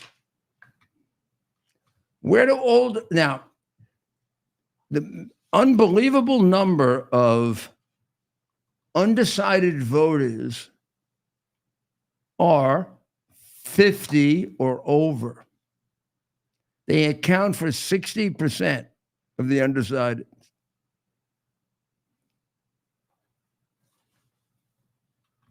I don't know. I got a feeling at 50 or over, how can I like Curtis better than Cuomo? Am I crazy? No. Nearly 80% of undecided voters in the election fall into the 50-plus category. So they think this is very helpful to Cuomo because it's AARP. But I think it's very helpful to Curtis and to me. These are the people who understand what I did as mayor. I mean, the kids don't. But do you have any idea that the biggest group of people that watch our show are people between 19 and 35. I think we have Bigger some, than but bigger than 50 to 70? probably not. No, but No. we do. What? Our biggest group is 19 to 30. Oh, on Twitter? Yep. On X. Okay, so that actually does make sense by the nature of who's on Twitter. I'd like to see our numbers on Rumble, YouTube. I know, and YouTube. But we're and not elsewhere. but all I want to tell you is we're not completely rejected by young people. Of course not. Of course not. If anything, we're seeing an uptick in support from young people under the Trump era, which you've been a big part of, Mayor. So the early voting, okay, voters 50 and up accounted for nearly 60% of ballots cast during the first day of early voting. That can't be a large number of Mandami people. It can't. And my question is, 60. Now, if people 50 and over are voting for Mandami, well, then New York is in serious trouble. We may have to sell it to somebody. I mean, really, if people are 50 or over buy that communist Islamic extremism crap after being attacked by them and killed by them, then there's something wrong with you. But I don't believe it. yeah. It's unquestionable that the higher the turnout, the more it favors Cuomo. Maybe the higher the turnout, the more it favors Sliwa. But that's the question. Because they want to go with the real one, not the make-believe one.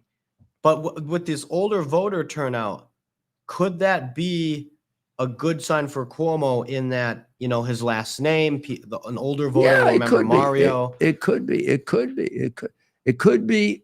Old school Democrats who just God, really it don't depends want on what they're Mamdani. concentrating on, right? Right. But if folks are able to really understand who Curtis Sliwa is, if they really had an idea of all three candidates, So I get don't the see how you point. don't The vote for point is Curtis. this: there was a big voter turnout, early voter turnout, and it tended to be older people, more than younger people. Which definitely doesn't help Mamdani. The question is, as we've been talking about, does it help Curtis And more? 80% of the undecided voters fall into the 50-plus category. Right. So young people have pretty much decided. So we assume they've decided for Mandami, or they're the young people. And there are a lot of young people that are very conservative, Right. that have decided I'm against this fool, right? Right. But the undecideds are mostly older. So what they're doing really, Ted, they're trying to figure out, where do I cast my vote? Do I cast it for Cuomo or do I cast it for Curtis? And Mayor, that's where I'm frustrated with people, some that I consider friends. We're not going to name names, but I am frustrated with the number of people who will say, and people with platforms, right? Not just who will say, I like Curtis, he can't win.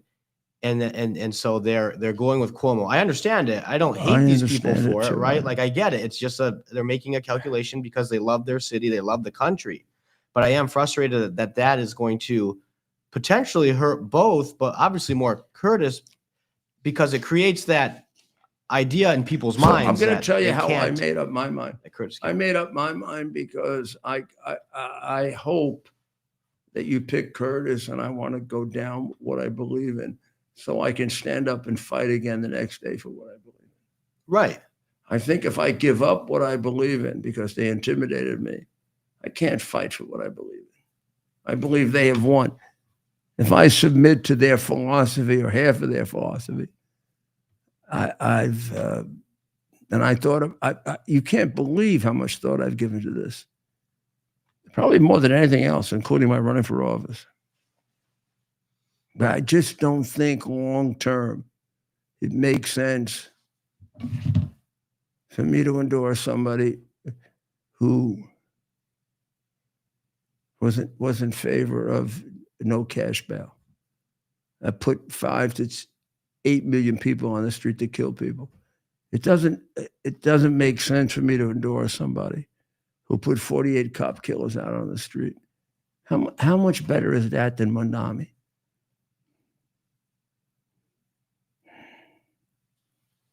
I think I got to stick with my principles. A lot of people say you're wrong, Rudy. I think I'm right. And Mayor, I mean, look, you know the city better than anyone. I don't know it. I've been there with you, and I feel like I've learned a lot just by being with you so much and being in the city. But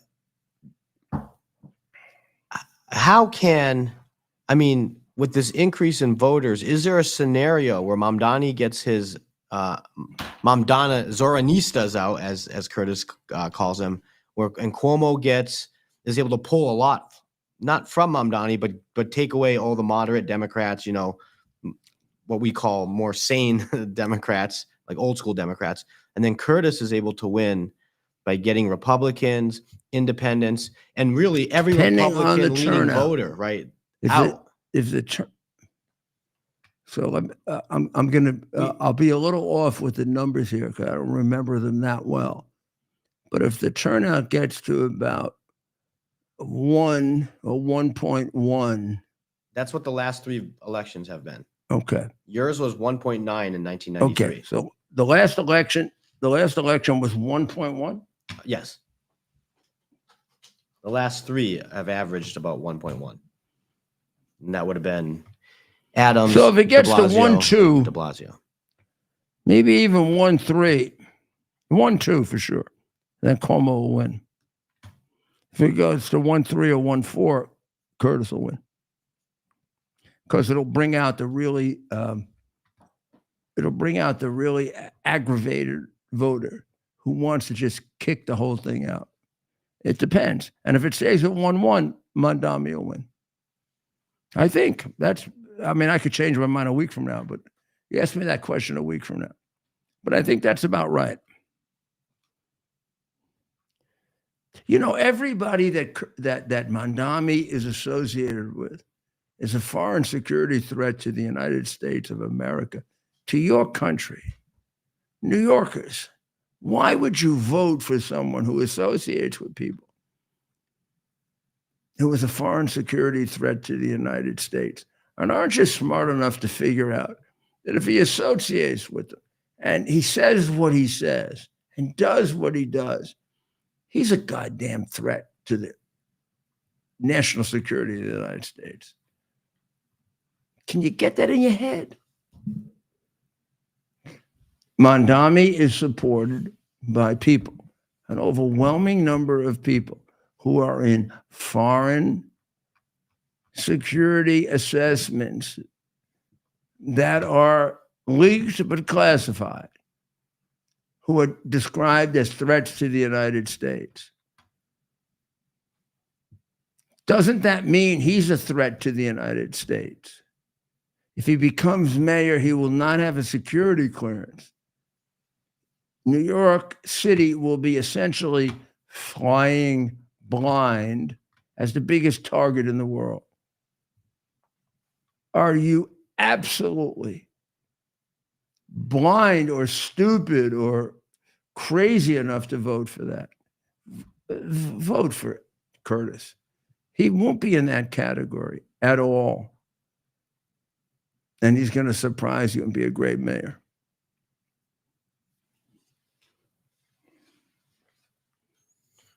Right.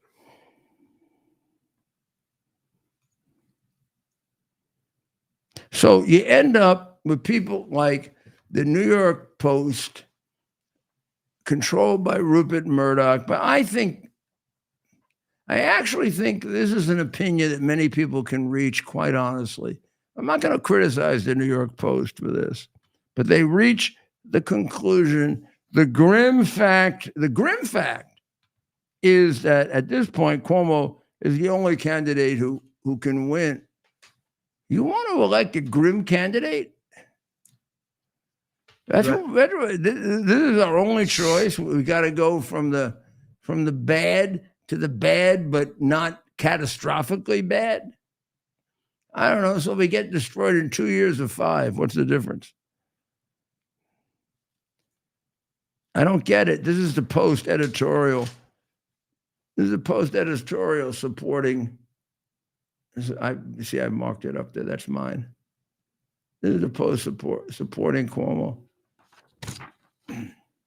The grim fact is that at this point, Cuomo is the only candidate who can win.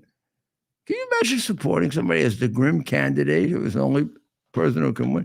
How about supporting the candidate who can turn the city around, Curtis Sliwa? Maybe if we all did that, the guy could win. And maybe if we could all stick together, he could win. And maybe whether we win or lose, this is an election we have to teach ourselves to stick together. Right. So I find so far the most despicable thing that Mondami has done in this campaign. Maybe it isn't, but tell me, you give me one that's worse. Challenge. What he did about his auntie. Yeah, I mean, it's a flat out Isn't lie. that an unbelievable demonstration of a guy lying on the fly? Right. He does that whole thing with, oh, my auntie died. A couple snorts in there. Oh yeah, the fake crying, right? You could see him. You could see him just like trying to get that damn tear out. I don't think he ever did, but he tried. She was on the subway. She went, my aunt. Yeah. My aunt. Aunt. My aunt. My aunt. My aunt went on the subway, but then she couldn't go on the subway anymore. Wait. She wasn't my aunt. I got it wrong. She wasn't my aunt. She was my father's cousin. What? Make sure my you found father's. What? You got to pick one that passed away, though. Remember, My father. Well, yeah, I got. Yeah, but who is it? My father's what? cousin. Cousin, and she died, so she can't say shit. I didn't mean to say that. No, we're not.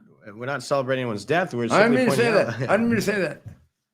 But how is it? He had to come out and clarify because of how much of a lie it was. If it wasn't a lie, if he really did just mischaracterize It's the very, person, very hard to determine whether somebody is lying. That's not hard. right?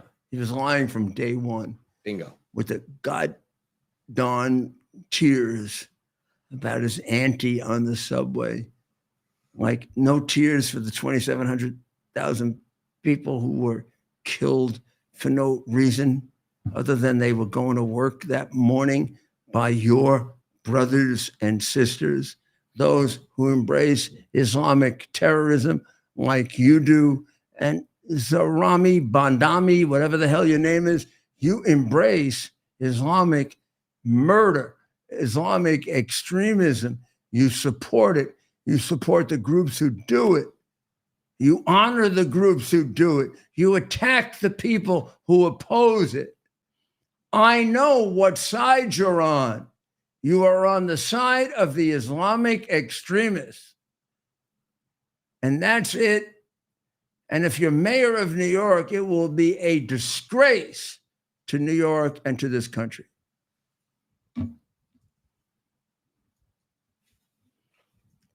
Well, there are a couple of other things we're going to cover, but it's 10:09. We're way over, like the Biden auto pen. How are these people pardoned if the president didn't sign it? That auto pen, schmoto pen. He didn't sign it. I don't know. Seems to me the pardons are invalid and the executive orders are invalid, Mr. President.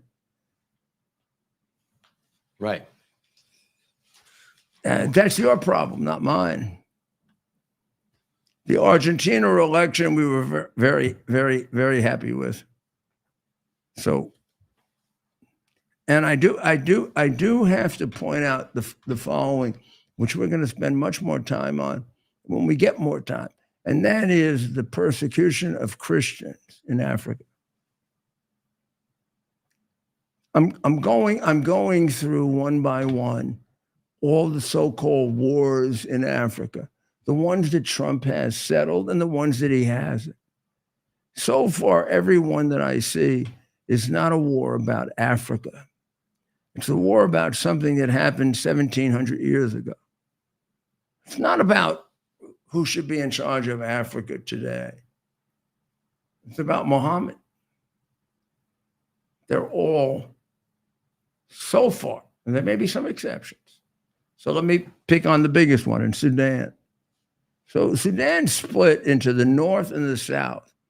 Sudan split into the north and the south because the north of Sudan was Muslim and the south was Christian, and the north was exterminating the south, genocide. So the separation was made, two separate countries. Now they're doing it again. Omar al-Bashir's Islamic rule during 30-year rule of President Omar Bashir, a strict version of Sharia law was imposed on all Sudanese, regardless of their religion, meaning if they were Christian, they had to submit to Islamic law. During this time, the Christian community faced significant persecution with no help from the rest of the Christian community, including the destruction of churches and confiscation of property. Even after 2011, tensions persisted in border regions like the Nubia Mountains, which remain part of Sudan. Christians in these areas continue to face persecution from the government, which has been accused of ethnic cleansing against the Nuba people. Genocide. So when you hear about all these wars in Africa, here's what the media who protects Islamic terrorists and somehow despises Christianity doesn't tell you. Many of them, if not most of them, are Muslims attempting to eliminate Christians. That's what war in Africa is mostly about. It's not about civil war anymore. Used to be, not anymore. There are some civil wars, but most of them, and over a period of time, if you go to America's Mayor Live, we're going to pick out one by one, like the one in Sudan, which is clearly, without any doubt, a war to eliminate Christians. It's Muslim genocide against Christians. That is mostly the impetus for war in Africa. When you hear war in Africa, with a few exceptions, what you can say is the Islamic extremists, those who follow the letter and the law of the Quran, are eliminating Christians as best they can.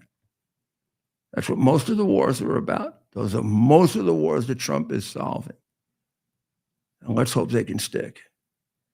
Because if they don't, there'll be no Christians in Africa. Well, Ted, Mayor, I think we've covered everything. Maybe not everything. we've got a good amount. There's so much more going, but we'll be back tomorrow. We'll be back tomorrow. We'll be back tomorrow on Lindell TV at 7, and we'll be back tomorrow on America's Mayor Live at 8, right? That's right. We'll be here. We got Michael Francesi. Big interview tomorrow. Good. 8 o'clock. Thank you for staying with us, and God bless you. And God bless the Jewish people, the state of Israel. Please bless the people of Iran and people of Ukraine and us, the American people. We try to follow your word, God, as much as we can. And so does our president. Give him the strength and the power to make to continue to make the extraordinary decisions that he's making. So back tomorrow, 7 o'clock. Right? Lindell TV. On Lindell TV and X. You can get us on X all the time. And then X or wherever else you'd like us at 8. We're all over. And then if you want to watch us later, you just, we get half or more of our audience after our show's over, and they pick it up as a podcast. So whenever you can get it, we want to make sure. I want to make sure you get it because we give you things nobody else. I don't know how to explain this. I should just pick them out, like the 10 things that we give you that you don't see emphasized anyplace else. You need to know these to protect yourself in this world, because you're in jeopardy too. And so you pray to God to help you, okay? And we're going to try really hard to help you too. So stay with us. God bless America. East wing is being demolished because you had said initially that the ballroom would just touch or would not. Well, touch. certain areas What are being, happened? certain areas are being left. We determined that after really a tremendous amount of study with some of the best architects in the world, we determined that really knocking it down, trying to use a little section. You know, the East Wing was not much. There was not much left from the original. It was over the course of 100 years, it was changed. The columns were removed, and it was a much different building. Then a story was added on in 1948, 1949. There was a story added on, which was not particularly nice. And the building was very, very much changed from what it was originally. It was never thought of as being much. It was a very small building. And rather than allowing that to hurt a very expensive, beautiful building that, frankly, they've been after for years. You have that. I brought these along so people could see, but it's, you know, there's a relative, nobody's actually seen anything quite like it. I think it'll be one of the great ballrooms anywhere in the world. It's about $300 million. It's set to do many, many things, including meetings of foreign leaders, including the honoring of foreign leaders. You can see this. This is a plan. If it's got tables so that you honor a foreign leader, we have a proper space. Right now, we have a space that with tables holds about 79 people. And this is a proper kind of a thing. Now, what the White House was doing, as you know, is they were putting tents out on the lawn. This is an interior shot of the ballroom. I think there'll be nothing like it. And it's being paid for 100% by me and some friends of mine, donors to it. The government's paying absolutely nothing. We're also working with the military on it because they want to make sure everything's perfect. And the military is very much involved in this. They want to make sure everything is absolutely beautiful. You can see the kind of interiors that we're talking about. That's an interior of the ballroom. And it's the highest level. And you see it goes beautifully with the White House. I mean, the mix is beautiful. So over the years, many presidents have made changes. This obviously would be the biggest change, but this was something they've wanted for at least 150 years. It's our purpose to bring to bear the principle of common sense and rational discussion to the issues of our day. America was created at a time of great turmoil, tremendous disagreements, anger, hatred. There was a book written in 1776 that guided much of the discipline of thinking that brought to us the discovery of our freedoms, of our God-given freedoms. It was Thomas Paine's Common Sense, written in 1776, one of the first American bestsellers, in which Thomas Paine explained, by rational principles, the reason why these small colonies felt the necessity to separate from the Kingdom of Great Britain and the King of England. He explained their inherent desire for liberty, for freedom, freedom of religion, freedom of speech, the ability to select the people who govern them. And he explained it in ways that were understandable to all the people, not just the elite. Because the desire for freedom is universal. The desire for freedom adheres in the human mind, and it is part of the human soul. This is exactly the time we should consult our history. Look at what we've done in the past and see if we can't use it to help us now. We understand that our founders created the greatest country in the history of the world, the greatest democracy, the freest country, a country that has taken more people out of poverty than any country ever. All of us are so fortunate to be Americans. But a great deal of the reason for America's constant ability to self-improve is because we're able to reason, we're able to talk, we're able to analyze. We are able to apply our God-given common sense. So let's do it.